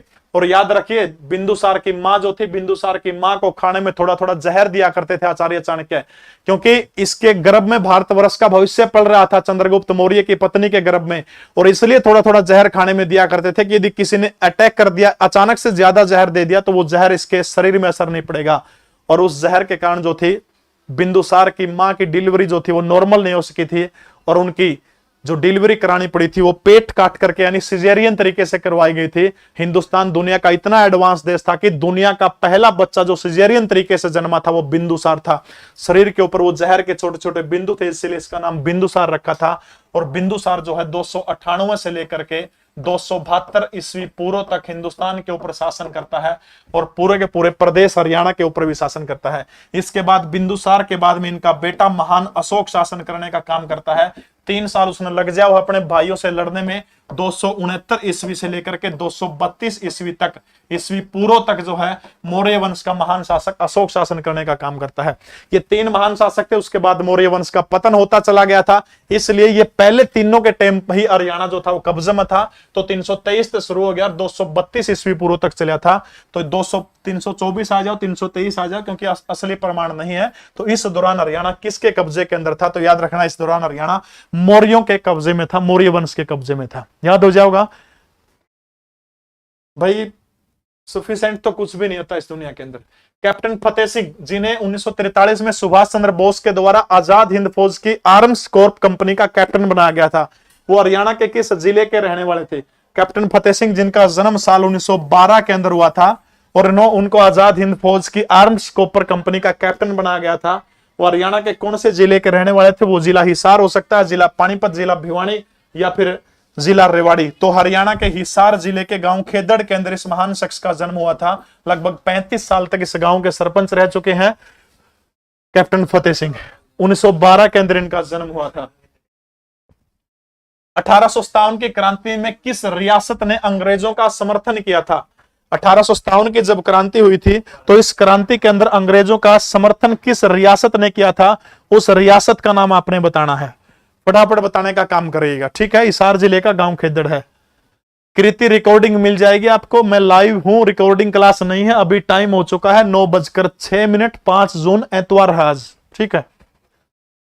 तो याद रखना, किस रियासत ने फर्रुखनगर, लोहारू या फिर जज्जर या फिर हिसार, इनमें से कौन सी रियासत थी जिनका अंग्रेजों का भरपूर साथ दिया था, ठीक है। तो याद रखना 1857 की रियासत जो थी उसके अंदर लोहारू रियासत जो थी, लोहारू रियासत ने अंग्रेजों का साथ दिया था। पटौदी रियासत है, सांपला रियासत है, पटौदी है, पटौदी, सांपला, छछरौली, जींद, ये वो रियासतें थी, नाभा, पटियाला, जिन्होंने क्या किया था, अंग्रेजों का साथ दिया था 1857 की क्रांति के दौरान। उसके बावजूद भी हम लोग सफल हो गए थे, क्योंकि 1857 के समय में हिंदुस्तान के अंदर 50,616 अंग्रेज थे और हमारे क्रांतिकारी साथियों ने 50,300 के करीब अंग्रेजों को मार दिया था। मात्र 216 अंग्रेज जिंदा बचे थे। इतने मार दिए थे, फिर क्रांति सफल थी या असफल थी? वो क्रांति वास्तव में सफल थी। जो बच गए, क्यों बच गए? क्योंकि उन्होंने हिंदू संतों का वेश धारण कर लिया, शरीर के ऊपर राख मढ़ के खड़े में जाकर बैठ गए। और पता है उस टाइम किसी भी संत को कुछ नहीं कहा जाता था, उनको जिंदा छोड़ दिया। सबसे बड़ी भूल थी 1857 की क्रांति में। 25 ऐसे गद्दार राजघराने, वो 25 के 25 जो गद्दार राजघराने थे, वापस अंग्रेजों को बुलाया और क्या कि आम सेना भी देंगे, अंग्रेजा ने साथ भी देंगे। और वो 25 घराने आज उनमें से पंजाब के पूर्व मुख्यमंत्री हैं, राजस्थान के पूर्व मुख्यमंत्री हैं, हरियाणा प्रदेश के अंदर भी उनके बेटे वित्त मंत्री रह चुके हैं। 25 राजघराने हैं, गद्दार घराने, जिन्होंने अंग्रेजों का साथ दिया था 1857 की क्रांति में। पटौदी, सांपला, छछरौली रियासत। आप आपका गांव में ध्यान देख लियो, जिसका भाई कमा के करिए उसकी कंधा को, जिसका गणी जमीन पाओगे 100-150 किले पाओगे, 99% मामला पाओगे। एक आधा अपवाद है उसका, ठीक है। 99% पिट्ठू पाओगे अंग्रेजों के। बटियाना पर प्राचीन काल में किसका बाहुल्य था? जाटों का, राजपूतों का, या फिर दोनों का, या फिर भाटों का? बताइए साहब। बस भटियाना जो है, भटियाना के ऊपर जो है किसका कब्जा हुआ करता था प्राचीन काल के अंदर? कल मैंने जिक्र किया था, हरियाणा को जो है 3 इकाइयों के अंदर बांटने का काम किया गया था, ठीक है। हरियाणा को सुमित कौशिक, नेहा नेहा नेहा गरा ले जे इसने क्यों गल्ला पड़ रहा है इसका? मलंग पाओगा, नेहा कौन पाएगा? देखो, हरियाणा प्रदेश को 3 वर्गों के अंदर बांटा गया था प्राचीन काल से। कल मैंने जिक्र किया था इस क्लास के अंदर। एक वर्ग है कौन सा, एक इकाई कौन सी है? कुरुक्षेत्र है, राजा कुरु की धरती। और एक वर्ग कौन सा? एक हरियाणा है। और तीसरा एक वर्ग था जो कौन सा है? भटियाना है, ठीक है। और इसी भटियाना को जो है किसका निवास स्थान, कल भी जिक्र किया था अपन, तो भाटी राजपूतों का जगह हुआ करती है, ठीक है। किसका निवास स्थान हुआ करता? भाटी राजपूतों का निवास स्थान हुआ करता है, ठीक है। तो याद रखना, तो राजपूतों जो है किसका निवास स्थान था प्राचीन काल में? तो भाटी नाम के राजपूतों का जो है वो भटियाना के ऊपर कब्जा था, ठीक है, भाटी राजपूतों का। याद हो जाओगा, कुरुक्षेत्र, हरियाणा, भटियाना, 3 जगह का जिक्र किया था। और उनमें जो है भटियाना जो था भाटी राजपूतों का कब्जा हुआ करता था। इंदौरी की पहाड़ी कौन से जिले के अंदर है? मेवात है, पलवल है, रेवाड़ी है, या फिर जिला महेंद्रगढ़ है? इंदौरी की पहाड़ी फटाफट कमेंट करके बताइएगा, इंदौरी की पहाड़ी कहां पर है। सीईटी का स्पेशल प्रैक्टिस बैच अपना लीसो ऐप के ऊपर चलेड़ा है, ठीक है। गूगल प्ले स्टोर में जाकर लीसो ऐप डाउनलोड करना है। प्रैक्टिस बैच का एक पोस्टर दिखेगा, उस पर क्लिक करोगे, बाय नाउ का ऑप्शन आ जाएगा। जो कर मैं पढ़ाऊं हूं नुए 14 मास्टर बिल्कुल लाइव पढ़ाऊंगे, सारे के सारे, सिर्फ प्रैक्टिस होगी इसमें। ये क्वेश्चन आंसर होंगे इस तरह के। सिर्फ 199 रुपए में वो बैच आपने मिलेगा। दिल्ली पुलिस का स्पेशल बैच लीसो ऐप के ऊपर आने वाली 10 जून को आपने मिलेगा।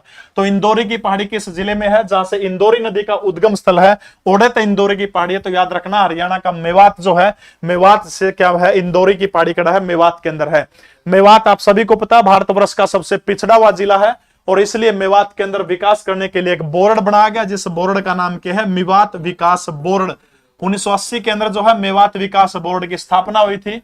और 2 चीज ध्यान रखनी है आपने, जो मेवात विकास बोर्ड जो है इसका अध्यक्ष कौन होता है? तो राज्य का मुख्यमंत्री जो होता है, वर्तमान में खट्टर है तो मनोहर लाल खट्टर मेवात विकास बोर्ड के अध्यक्ष हैं। इसके अलावा शिवालिक विकास बोर्ड 1993 के अंदर बना था, ठीक है। शिवालिक विकास बोर्ड, सरस्वती विकास बोर्ड, इन सब के जो अध्यक्ष कौन है? तो मनोहर लाल खट्टर सीएम इन सब के अध्यक्ष हैं। तो इंदौरी की पहाड़ी हरियाणा के कौन से जिले के अंदर? तो याद रखना है, इंदौरी की पहाड़ी हरियाणा के कौन से जिले के अंदर? तो हरियाणा के मेवात जिले के अंदर है।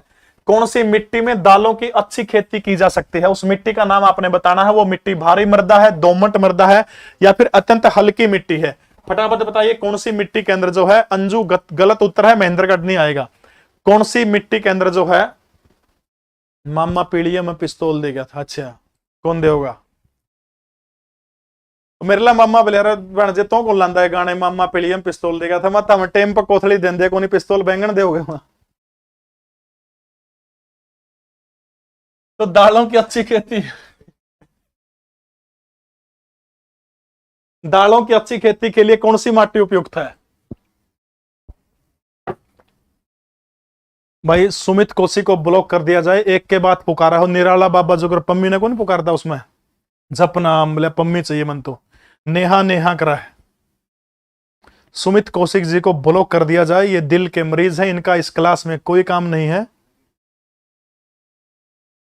सर आप कहां से पढ़ा रहे हो? इसी धरती से इसी ग्रह से पढ़ा रहा हूं। बताओ शाबाश। वो मिट्टी कौन सी? वो मिट्टी है अत्यंत हल्की मिट्टी, ठीक है। अत्यंत हल्की मिट्टी में क्या होगा? दाल उसका या फिर मोटे अनाज जो है वो कौन सी मिट्टी के अंदर होता है? अत्यंत हल्की मिट्टी के अंदर दाल या फिर मोटे अनाज जो है वो होगा, ठीक है। या जो है बालू का प्रधान दोमट मिट्टी होगा, ठीक है। बालू का प्रधान दोमट मिट्टी, यानी बालू का प्रधान दोमट मिट्टी का मतलब क्या है? खास तौर पर टिब्बा की जमीन आपने देखी होगी, इसमें वो सैंड के रेत के कौन नहीं होते, बड़े बड़े पहाड़ से बने हुए हैं, यानी जो रेतीली जमीन होगी ना वो अत्यंत हल्की जमीन मानी जाती है, जिसमें पानी को सोखने की पानी बहुत जल्दी सोख जो है उस मिट्टी को जो है हल्की दोमट मिट्टी बालू का प्रधान मिट्टी वो है। और यह मिट्टी खासतौर पर हमारा हरियाणा जो हरियाणा में कड़ा कड़ा पाई जाओ है, दक्षिण हरियाणा उधर से नून तक लग जाओ, ऊपर से लग जाओ, पश्चिम की तरफ से लग जाओ, फतेहाबाद का हिसार जिला आ जाओ, हिसार के बाद नीचे भिवानी आ जाओ, चरखी दादरी आ जाओ, महेंद्रगढ़ आ जाओ, सिरसा हो गया ऊपर, या जो बेल्ट होगी उसमें अत्यंत हल्की मिट्टी सारी की सारी ओढ़ पाई जाओ, ठीक है। तो अत्यंत हल्की मिट्टी जो है याद रखना आपने, जल्दी सूख जाओ है, या बालू का स्तूप इसमें पाए जाओ है, ठीक है। बालू का स्तूप पाए जाओ, जल्दी सूख जाओ है। दाल और मोटे अनाज किसके लिए जानी जाती है? दाल और मोटे अनाजों के लिए जो है यह मिट्टी जानी जाओ है।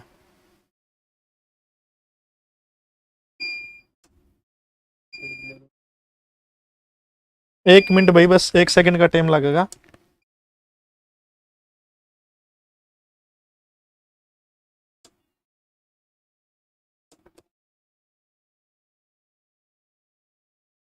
इन्वर्टर थोड़ा सा। चलो अगला प्रश्न बताओ शाबाश। जनगणना 2011 के अनुसार साक्षरता दर कितनी है? फटाफट बताइए शाबाश। एक सेकंड रुक जाओ भाई, एक सेकंड तब तक।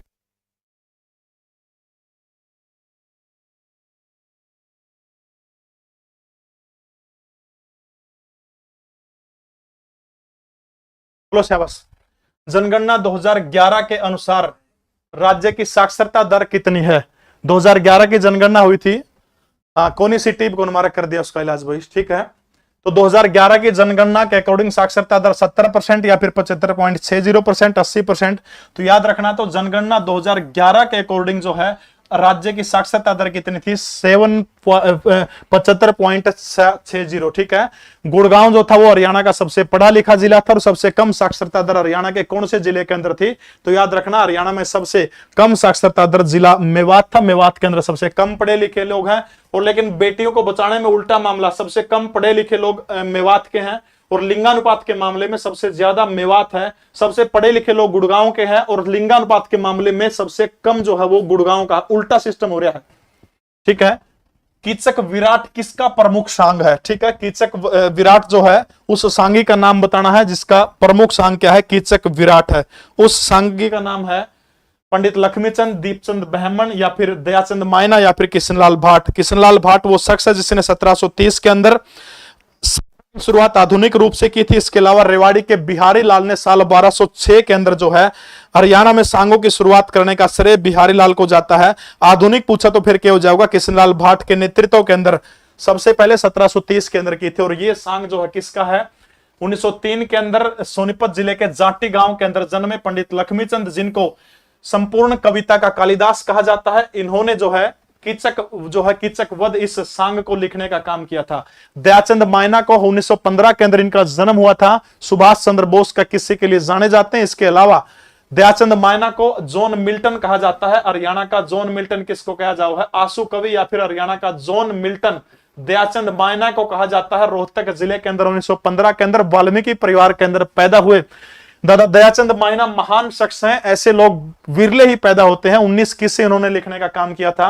किशनलाल भाट का जिक्र हो गया, दीपचंद बहमन, इन्होंने सोनीपत के शहरी खांडा गांव के अंदर जन्म हुआ था। छाजूराम के शिष्य थे। इन्होंने सांग परंपरा को हरियाणा प्रदेश के अंदर आगे बढ़ाने का काम किया था। नजरिया कहां पर पहना जाने वाला चांदी का आभूषण है? देखो जे नो पूछ ले ना, सीटी के थ्योरी बैच अलग से है, प्रैक्टिस बैच अलग से है भाई। दोनों बैच सुशीला कुमारी शर्मिला अलग है बेटा, दोनों बैच, ठीक है। नजरिया कहां पहने जाने वाला? देखो चांदी के आभूषण का जिक्र है जनी। कितने हमारे पूर्वज जो थे, कितने समृद्ध परंपरा थी हमारी। सिंधु घाटी सभ्यता का जिक्र सुनिए। जब सिंधु घाटी सभ्यता की खुदाई हो रही थी, तब खुदाई के समय एक अंग्रेज था, नाम ध्यान से निकल गया, तब वो आभूषण देख रहा था। जब सिंधु घाटी सभ्यता के, तब उस अंग्रेज ने कहा था कि मैं इन आभूषणों को देखकर मेरे को यह नहीं लगता कि मैं किसी 5000 साल पुरानी सभ्यता के अंदर खड़ा हूं, मेरे को यह लगता कि मैं आधुनिक लंदन शहर के किसी ज्वेलरी शॉप के अंदर खड़ा हूं। कितनी बड़ी बात थी। कदे भी देखियो कोई भी आभूषण जो है, चांदी का आभूषण जो होगा, सोना का आभूषण पैरा में कोई कौन पा रहा, रेयर चांस 99.9% आपने सोना का आभूषण पैरा में कौन मिला, अपन आथा में पै जाएगा, गल में पै जाएगा, ठीक है, कान्ना में पै जाएगा। तो चांदी का जिक्र आंदे 99% उत्तर करनी बेरा, तो पैरा कणी मूव कर सको आप, ठीक है। तो नजरिया जो है कड़ा पैरा जाओ है, नजरिया काले नजरिया कड़ा पैरा जाओ है, पैरा में, हाथ में कौन पैरा जाओ है? बताओ से अवस कड़ा पैरा जाओ। मिस पलक देवी पाओ कह रही, नजरिया बताना है।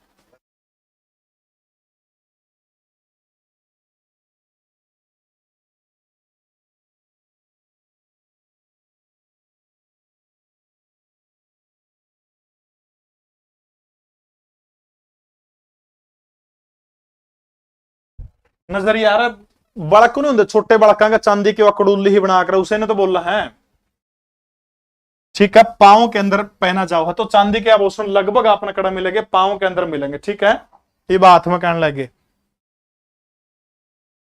नजर कौन तरवान जाके दे, नजर लग जाए अपना वो लीला लीला और डेमची में, डेमची का वेरा, डेमची का वेरा किसने किया, डेमची डेमची देखियो, डेमची नजर लग जाए अगर पैरों में को नहीं आगरदा, ठीक है। यानी पैरों का आभूषण है नजरिया, ठीक है।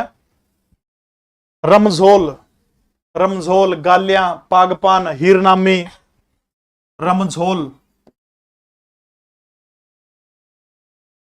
कौन सा गाना नन्ही हो तेरी रमझोल, देख के बताऊं बेटा। गालियां, पागपान, हीरनामी, गालियां, पागपान, हीरनामी, छलकड़े, बुढ़िया चांदी की कड़ी पैरा कर दी। पहले देखियो तो पुरानी बुढ़िया, एक जना बैठा है स्टूडियो में, आपकी दादी ने, दादी को स्वीटी कह के बोल रहा, नाम तो कौन बताना था, वे दादी ने स्वीटी आ गई वहां, ऐसा जमाना है, ठीक है। तो नजरिया हो जाओगा, ठीक है, याद हो जाओगा सारे के सारे। टणका, लंगर, सारे चांदी के हो। जानजर, पागपान, टणका, लंगर, जानजर, छलकड़ी, कड़े, कड़ी, कड़े नहीं कड़ी, गालियां, रमझोल, गालियां, ये सारे के सारे कड़ा के हैं, पैर के आभूषण है, ठीक है। गाय की भैंस तड़ा, भैंस की गाय तड़ा, हरियाणवी लोकोक्ति का अर्थ क्या है? बताओ से बस। राजस्थान पुलिस का बैच हटाया नहीं है, चल रहा अभी।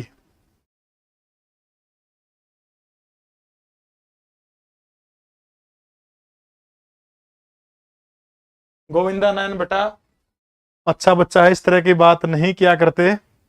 बताओ गाय की भैंस तड़ा, भैंस की गाय तड़ा, लोकोक्ति का अर्थ क्या है? गाय भैंस पढ़ना, गाय भैंसों का व्यापार करना, मौज करना, कठिन परिस्थितियों में जीवन यापन करना। 200 रुपये किसी पे उधार ले लिए, उसके देने नहीं, फिर 300 किसी पे ले आया, उसके 200 दे दिए, 100 मर गया, फिर किसी पे 500 ले आया, फिर उसके 100 दे दिए। यो इसने क्या बोला, गाय की भैंस तड़ा, भैंस की गाय तड़ा, ठीक है। कल आए होंगी होगी, ठीक है। जर्मनी के एकीकरण के पश्चात किसे जर्मनी का सम्राट घोषित किया गया था? एक व्यक्ति है जिसका नाम है बिस्मार्क, ठीक है। बिस्मार्क, किस्मत देखो किस आदमी ने करता ले जाओ है। एक सांसद मर गया जर्मनी का, बीमार हो गया, मर गया, बीमार हो गया। बिस्मार्क ना बोले तो बन जाए उसकी जगह सांसद, यो बन गया। और बनने के बाद में पूरी जो युवा है जर्मनी जो है, जर्मनी का इस बंदे ने एकीकरण करने का काम किया था और एक नीति अपनाई थी इस बंदे ने, लोहा एवं रक्त की नीति, ठीक है। लोहा एवं रक्त की नीति। लो एवं रक्त की नीति, ठीक है। जर्मनी के अंदर, भारत में भी अपनाई थी लो एवं रक्त की नीति। याद करिए, गुलाम वंश का एक शासक था जिसका नाम है ग्यासुद्दीन बलबन। ग्यासुद्दीन बलबन ने भी लो रक्त की नीति अपनाई थी।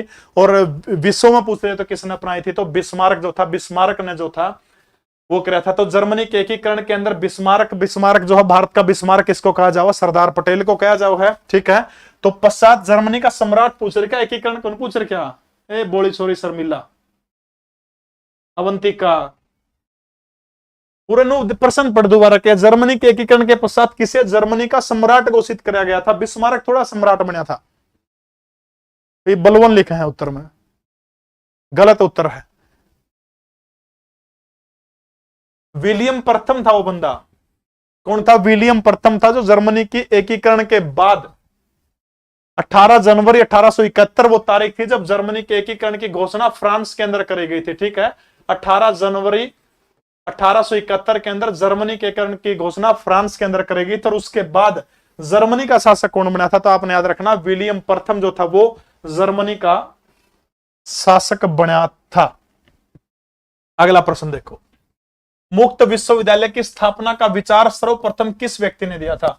मुक्त विश्वविद्यालय का मतलब क्या है, दूरस्थ शिक्षा, यानी जो ओपन यूनिवर्सिटी हो, जो इंदिरा गांधी ओपन यूनिवर्सिटी है स्त्रियां 1985 के अंदर बनी थी, नो इसी को मुक्त विश्वविद्यालय बोला है। और ये विचार पूछ रहे क्या कि मुक्त विश्वविद्यालय का विचार सबसे पहले किस बंदे ने दिया था। क्लेमेंट एटली इंग्लैंड के प्रधानमंत्री थे। विंस्टन चर्चिल, ये बंदा भी इंग्लैंड का प्रधानमंत्री था। रॉबर्ट विल्सन या फिर हेराल्ड विल्सन, तो वो शख्स कौन था, हेराल्ड विल्सन था, जिस बंदे ने क्या किया था, सबसे पहले मुक्त विद्यालय की स्थापना का विचार दिया था, ताकि जो बंदे भाई कॉलेज में नहीं जा सकते वो घर बैठ के पढ़ सके। जो अपना लीसो ऐप है या जो भी ऑनलाइन एजुकेशन या आप जो मेरे से पढ़ रहे हैं, ये मुक्त एजुकेशन का एक एग्जाम्पल है, ठीक है। घर बैठे आराम से पढ़ सको हो तो हो जाएगा। तो हेराल्ड विल्सन वो बंदा था जिसने सबसे पहले मुक्त विश्वविद्यालय की स्थापना करने का विचार देने का काम किया था। कहानी का ब्याह में सो सो जोखिम हरियाणवी लोकोक्ति का अर्थ क्या है। कहानी का ब्याह में सो सो जोखिम इस लोकोक्ति है हरियाणा की, हरियाणा प्रदेश में बोली जाओ है। इसका देखो कदे हो मास्टर ये के रंगा करवाने लग गया, हमारी मजबूरी है, इसे प्रश्न पूछ ले। पाछा कौन पूछा था भाई, बैलों की छुट्टी किस दिन हो है, किताबा माथा मारेंगे नू, थोड़ा बैलों की छुट्टी का बेरा बटा है। किताब में कौन लिख रखी नू बेरा मोस ने बड़ा को बैल जो है जोड़िया कौन करते, कौन जोड़ते हुए खड़े हैं, मोस ने कौन जोड़ देंगे। तो एक पूछा था पंचायती रुपया किस तरह दिया जाओ है। सी कह रहे सारे के सारे बिल्कुल सही है। अब आगे व्यक्ति के काम में सैकड़ों अड़चने आती है, अब आगे व्यक्ति के काम में सैकड़ों अड़चने आती है, जो रिश्ता नहीं हो किसी का लंबा टाइम तक, यो भी इसे श्रेणी में माना जाओ है। एक जना बेड लियान बिक गया, बेड बनवान बिक गया, एक जना जाके नुलिया 15 दिन में बेड चाहिए, अंडा में लगता अगला नुलिया लगता क्यों छाती वो चिडरे है तना गुदड़े करने इसमें तना को सानू बस चप्पल काटनी है, 2 जोड़ी चप्पलें कड़ी पाओगी तड़कन बेड के नीचे। अब आगे व्यक्ति के काम में अड़चने आती है।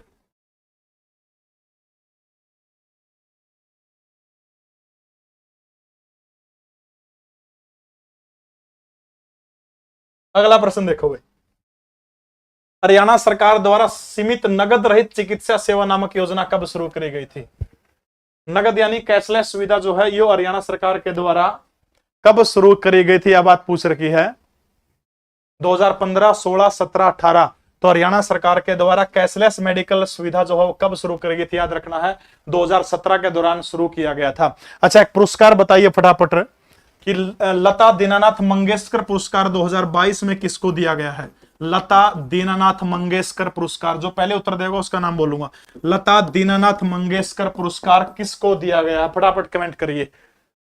लता मंगेशकर के नाम के ऊपर है सीटी की, भाई राजकुमार को ये किताब नहीं है। लता दीनानाथ मंगेशकर पुरस्कार स्क्रीन के ऊपर नजर है, सबसे पहले नाम जो आओगा जिसका लता दीनानाथ मंगेशकर पुरस्कार एक ऐसे शख्स को दिया है जो आज देश में देसी फुकरे सबसे पहले उत्तर दिया है। तो याद रखना लता दीनानाथ मंगेशकर पुरस्कार भारत के प्रधानमंत्री नरेंद्र दामोदर दास मोदी को दिया गया है। लता के परिवार जो है इन्होंने इसको शुरू किया है? तो नरेंद्र मोदी को देने का काम किया है। अगला प्रश्न फटाफट बताओ, सरस्वती सम्मान 2021 किसको दिया गया है? सरस्वती सम्मान 2021, सरस्वती सम्मान 2021 के बिरला फाउंडेशन के द्वारा सरस्वती पुरस्कार को देने का काम किया जाता है। 1991 के अंदर सरस्वती पुरस्कार की स्थापना की गई थी। 15 लाख रुपए इसके तहत इनामी राशि देने का काम किया जाता है। तो सरस्वती पुरस्कार 2021 किस बंदे को दिया गया था? मैं तो यही हूं नामक कविता थी, इतनी हिंट आपको दे दी, मैं तो यही हूं। ये कविता उस बंदे की थी, काव्य संग्रह था। 1991 के अंदर देसी फुकरे, आपने भी दोबारा से फिर सबसे पहले उत्तर दिया है, ठीक है। रामदरस, क्या नाम है उनका? रामदरस है, जिनको इस पुरस्कार से रामदरस मिश्रा है। राजकुमार आपका उत्तर भी सही है, रामदरस मिश्रा। रामदरस मिश्रा जो है, इन्होंने क्या किया है, इनको सरस्वती सम्मान 2021 से नवाजने का काम किया गया। सरस्वती सम्मान में कितने रुपए मिले हैं? याद रखना, 15 लाख रुपए इनामी राशि दी जाओ है। के बिरला फाउंडेशन के द्वारा 1991 के अंदर जो है इस सम्मान की शुरुआत करने का काम किया गया था। अगला प्रश्न देखिए, पिंड तारक तीर्थ हरियाणा के कौन से जिले के अंदर है? बताइए शाबाश। पिंड तारक तीर्थ पूछ रखे हरियाणा के कौन से जिले के अंदर है? कुरुक्षेत्र की जो परिधि जो है, उस परिधि के अंदर ये शामिल है। रामदरस बिल्कुल सही है। अब तो कुरुक्षेत्र के अंदर जो तीर्थ है, उन तीर्थों के अंदर शामिल है। एक महोत्सव हुआ था, बताइए शाबाश फटाफट। तो रामदर जो पिंड तारक नामक तीर्थ जो है वो हरियाणा के कौन से जिले के अंदर है? तो हरियाणा के जींद जिले के अंदर है। कौन से जिले के अंदर है? हरियाणा के जींद जिले के अंदर है। भूतेश्वर है, एक हंस है, रामहद है। भूतेश्वर, भूतेश्वर, एक हंस, रामहद, एक हंस। इसको थोड़ा सा नाम घुमा दिया गया है, यानी जहां पर पिंड दान किया जाता है उस तीर्थ का नाम पूछ रखा है, वो जगह पूछ रखी है आपने, ठीक है। रामहद है, भूतेश्वर है, एक हंस है। ये सारे के सारे तीर्थ जो कड़ा के हैं। रामहद तीर्थ के अंदर, रामराय के अंदर एक और तीर्थ है, सनहित तीर्थ। सनहित सरोवर कुरुक्षेत्र के अंदर है। सनहित तीर्थ कोई आपसे पूछता तो वो कड़ा है, वो रामराय जिला जींद के अंदर है, ठीक है। सनहित सरोवर पूछ ले तो कुरुक्षेत्र, सनहित तीर्थ पूछ ले तो कड़ा है पुष्कर तीर्थ, कड़ा है पुष्कर तीर्थ पोंकरी खेड़ी। पुष्कर तीर्थ कड़ा है जींद के अंदर है, पोंकरी खेड़ी गांव के अंदर है पुष्कर, हो जाओगा याद। पंचनद तीर्थ, हटकेश्वर तीर्थ, ये सारे के सारे कड़ा के हैं, जींद के हैं। सन्नी भाई रोटी खाने का टाइम हो रहा है, ये फोन मिलाने का टाइम थोड़ा है, सुबह करिए। बाछोद हवाई पट्टी हरियाणा के कौन से जिले के अंदर है? रेवाड़ी, करनाल, महेंद्रगढ़, पंचकुला। बाछोद हवाई पट्टी पूछ रही, तो हरियाणा के कौन से जिले के अंदर जो है बाछोद हवाई पट्टी है? फटाफट कमेंट करके बताइएगा, बाछोद हवाई पट्टी। दो तीन चीजें आपको और बता देता हूं। एक महोत्सव हुआ था, भारत ड्रोन महोत्सव 2022, ठीक है।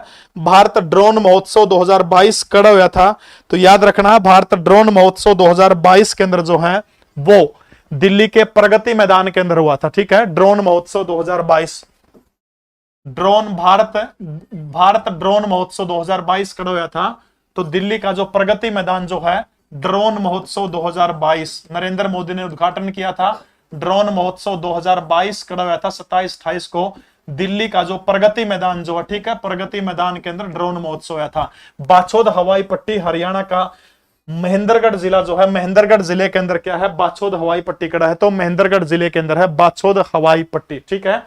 ड्रोन महोत्सव 2022 हरियाणा के भारत के प्रगति मैदान 27 और 28 मई 2022 को हुआ था। यह चीज आपने ध्यान रखनी है, ठीक है। भारत सरकार ने, एक कंपनी है भारत सरकार की, हेल, HAL सुना होगा आपने। हेल के द्वारा भारत का पहला मेड इन इंडिया वाणिज्यिक विमान बनाया गया है। मेड इन इंडिया वाणिज्यिक विमान, यानी भारत का पहला वाणिज्यिक विमान, यानी जो ट्रांसपोर्ट के लिए, यानी जो सामान ढोने के लिए बनाया गया है, उस विमान का नाम क्या है? ड्रोनियर।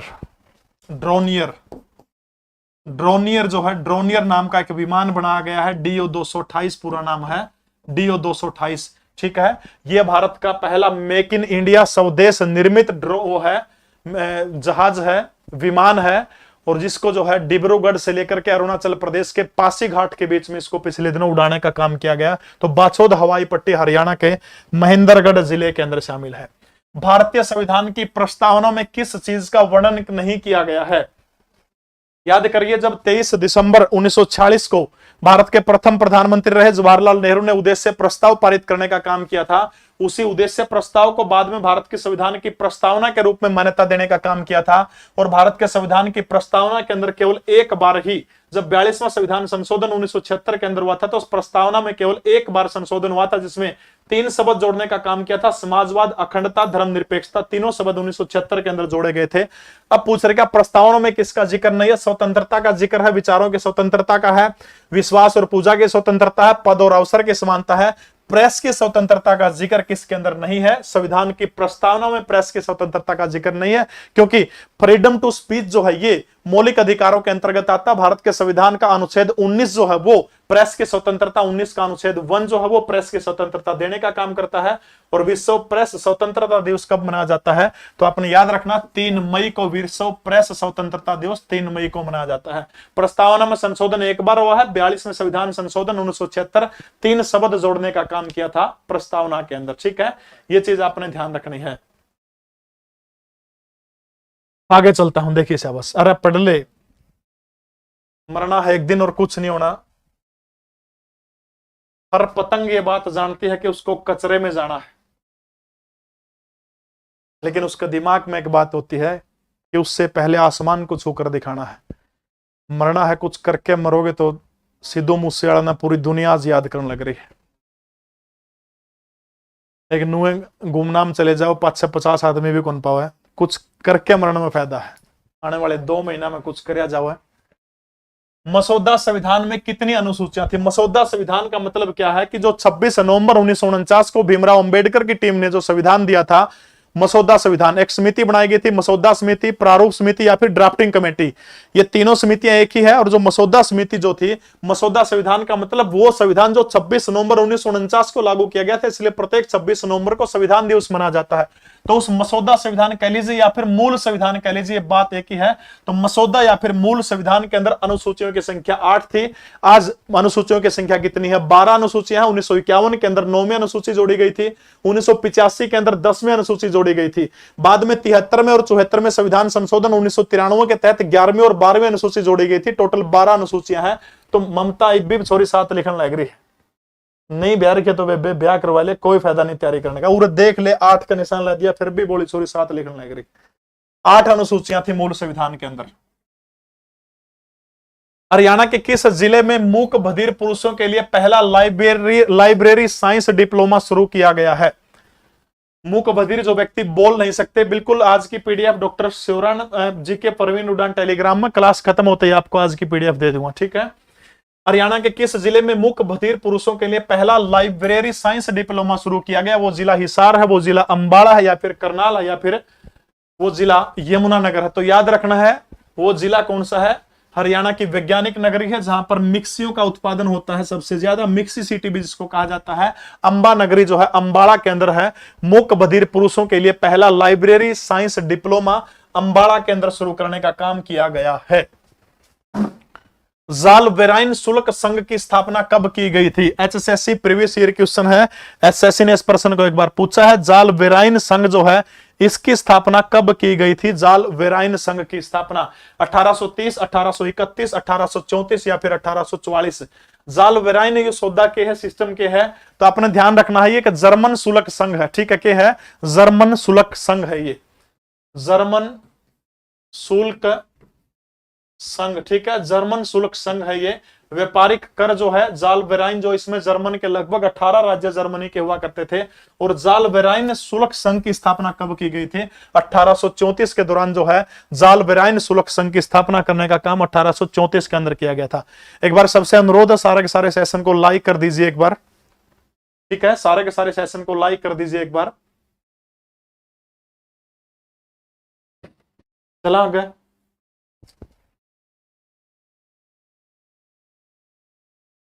यंग यूरोप संगठन का संस्थापक कौन था? गैरीबाल्डी, बरन, मोतिसनी या फिर नेपोलियन? यंग यूरोप जो है इसकी स्थापना भी कब की गई थी? 1834 के अंदर जो है यंग यूरोप संगठन की स्थापना करने का काम किया गया था। और यंग यूरोप जो है इसकी स्थापना का श्रेय किस बंदे को जाता है? याद रखना, मोत्सनी जो है मोत्सनी को यंग यूरोप की स्थापना करने का श्रेय जाता। 1834 के अंदर बना था, मात्र 2 साल में 1836 के अंदर जो है यंग यूरोप नामक संगठन को भंग करने का काम कर दिया गया था। ठीक है। हरियाणा में पशुओं के उपचार के लिए कितनी मोबाइल वैन चलाई जाएंगी? बताओ शाबाश। हरियाणा में पशुओं के उपचार के लिए कितनी मोबाइल वैन चलाई जाएंगी? पशुओं के उपचार के लिए तो हरियाणा के अंदर जो है पशुओं के उपचार के लिए 100, 200, 300, 400। फटाफट बताइए। तब तक एक चीज आपको बता देता हूं, हरियाणा के अंदर एक समिति का गठन किया गया है। हरियाणा विधानसभा की एक समिति है, हरियाणा लोक लेखा समिति। हरियाणा लोक लेखा समिति, जिस तरह से संसद के अंदर समितियां हैं उसी तरह हरियाणा के अंदर भी समितियां बनाई गई है। तो हरियाणा लोक लेखा समिति जो है इसका अध्यक्ष किसको बनाया गया है? कांग्रेस के विधायक है जिसका नाम क्या है? अरुण चौधरी। ठीक है। कांग्रेस के विधायक जो है अरुण चौधरी जो है इनको लोक लेखा समिति जो है इसका अध्यक्ष बनाया गया है। एक समिति बनाई गई है आवासीय समिति, हरियाणा विधानसभा की 13 समिति बनाई गई है। आवासीय समिति जो है इसका अध्यक्ष किसको बनाया गया? तो याद रखना है आवासीय समिति का अध्यक्ष बनाया गया है रणबीर गंगुआ, जो हरियाणा के हिसार जिले की नड़ुआ विधानसभा सीट से भारतीय जनता पार्टी के विधायक और वर्तमान में हरियाणा की 14वीं विधानसभा के अंदर डेप्यूटी स्पीकर हैं। ठीक है। आवासीय समिति का। इसके अलावा एक और शिक्षा और स्वास्थ्य समिति बनाई गई है, शिक्षा एवं स्वास्थ्य समिति। शिक्षा और स्वास्थ्य समिति जो है, शिक्षा और स्वास्थ्य समिति सरिता सोनिया मिस पलक देवी 290 तो ऑप्शन में कौन है? बोली छोरी कड़ा देख लिया तो नहीं हो है? सीमा तिरखा। ठीक है। शिक्षा और स्वास्थ्य का किसको बनाया गया है? सीमा तिरखा। एक समिति और बनाई गई है पिछड़ा वर्ग समिति। ठीक है। पिछड़ा वर्ग समिति, ये चारों समितियां के नाम नोट कर लियो। पिछड़ा वर्ग समिति का अध्यक्ष बनाया गया विधायक ईश्वर सिंह को। विधायक ईश्वर सिंह जननायक जनता पार्टी के विधायक हैं। ठीक है। तो 200 कितनी मोबाइल वैन चलाई जाएंगी? 200 मोबाइल वैन चलाई जाएगी। सर मेरा रिजल्ट अच्छा नहीं आता है, पढ़ता बार बार हूं सोमवीर। अच्छे रिजल्ट के लिए बातों से नहीं रातों से लड़ना पड़ेगा, तब जाके सफल होगे। सिर्फ बात बात से लड़ने में किमें को नहीं हुआ है, रात में भी उन रातों से लड़ना पड़ेगा, तब जाकर के अच्छा रिजल्ट मिल सकता है। आने वाले 2 महीने आपके पास है, दिल लगा करके डट करके मेहनत करिएगा। एक शख्स हैं हरियाणा प्रदेश के अंदर पंचायत मंत्री हैं, अगर आप सभी जानते हो तो देवेंद्र बबली, निर्दलीय जननायक जनता पार्टी से विधायक हैं, पंचायत मंत्री हैं हरियाणा के। जब 2019 के चुनाव हुए थे ना, कांग्रेस की टिकट मांगा था, कांग्रेस की टिकट खातर जोर ला लिया, मिली को नहीं। जे टिकट मिल जाती देवेंद्र बबली 100% टुआना तक जीत जाता, कोई दिक्कत नहीं थी, क्योंकि एंटी इनकम्बेंसी थी और उनके खिलाफ जो थे सुभाष बराड़ा बीजेपी के पूर्व प्रदेशाध्यक्ष थे, देवेंद्र बबली ने जीतना था जे कांग्रेस टिकट दे दी। कांग्रेस ने टिकट कौन दी? जेजेपी ने टिकट दे दी। जेजेपी की टिकट पे विधायक बन गया, दुष्यंत और खट्टर का गठबंधन हो गया, गप दिन ही मंत्री बन गया। अगर जे कांग्रेस टिकट दे देंदी वो बंदा विधायक तो बन जाता, लेकिन 5 साल विपक्ष में बैठना पड़ता। उस टाइम देवेंद्र बबली ने कहा मैं रोया था, आंखें में आंसू आ गए थे जिस टाइम पे मेरे तक कांग्रेस ने टिकट कौन दी, 5 साल मेहनत करी, टिकट कौन मिली। लेकिन वास्तव में उसका गला अच्छा हुआ कि जब टिकट नहीं मिली तो उसके बावजूद जेजेपी ने टिकट दी, और आज वो मंत्री नहीं तो विपक्ष का विधायक होता, विपक्ष का विधायक का जो मैं कुछ नहीं था। इसलिए दोस्तों जिंदगी में जो कुछ भी घटित हो हमेशा अच्छे के लिए घटित हो है। मेहनत करते रहिए, सफलता आपके कदम जरूर चूमेगी। हमारी अगली मुलाकात कल सोमवार है, सोमवार को रात को 8 बजे होगी। 8 बजे फिर मिलेंगे आपसे, तब तक के लिए नमस्कार, जय हिंद, भारत माता की जय हो। लीसो ऐप के ऊपर बिल्कुल सीटी का स्पेशल बैच चल रहा है, जो कर मैं पढ़ाऊं 14 मास्टर अपना लाइव पढ़ाने का काम करेंगे। ठीक है, टोटल लाइव पढ़ाऊंगे 14 के 14 टीचर आपको लीसो ऐप के ऊपर सिर्फ 199 रुपए के अंदर। जो बालक दिल्ली पुलिस की तैयारी करें तो 10 जून में दिल्ली पुलिस का स्पेशल बैच आपको मिल जाएगा। तो आज के लिए इतना ही, सारे जानते जानते लाइक जरूर कर दियो। जय हिंद, भारत माता की जय।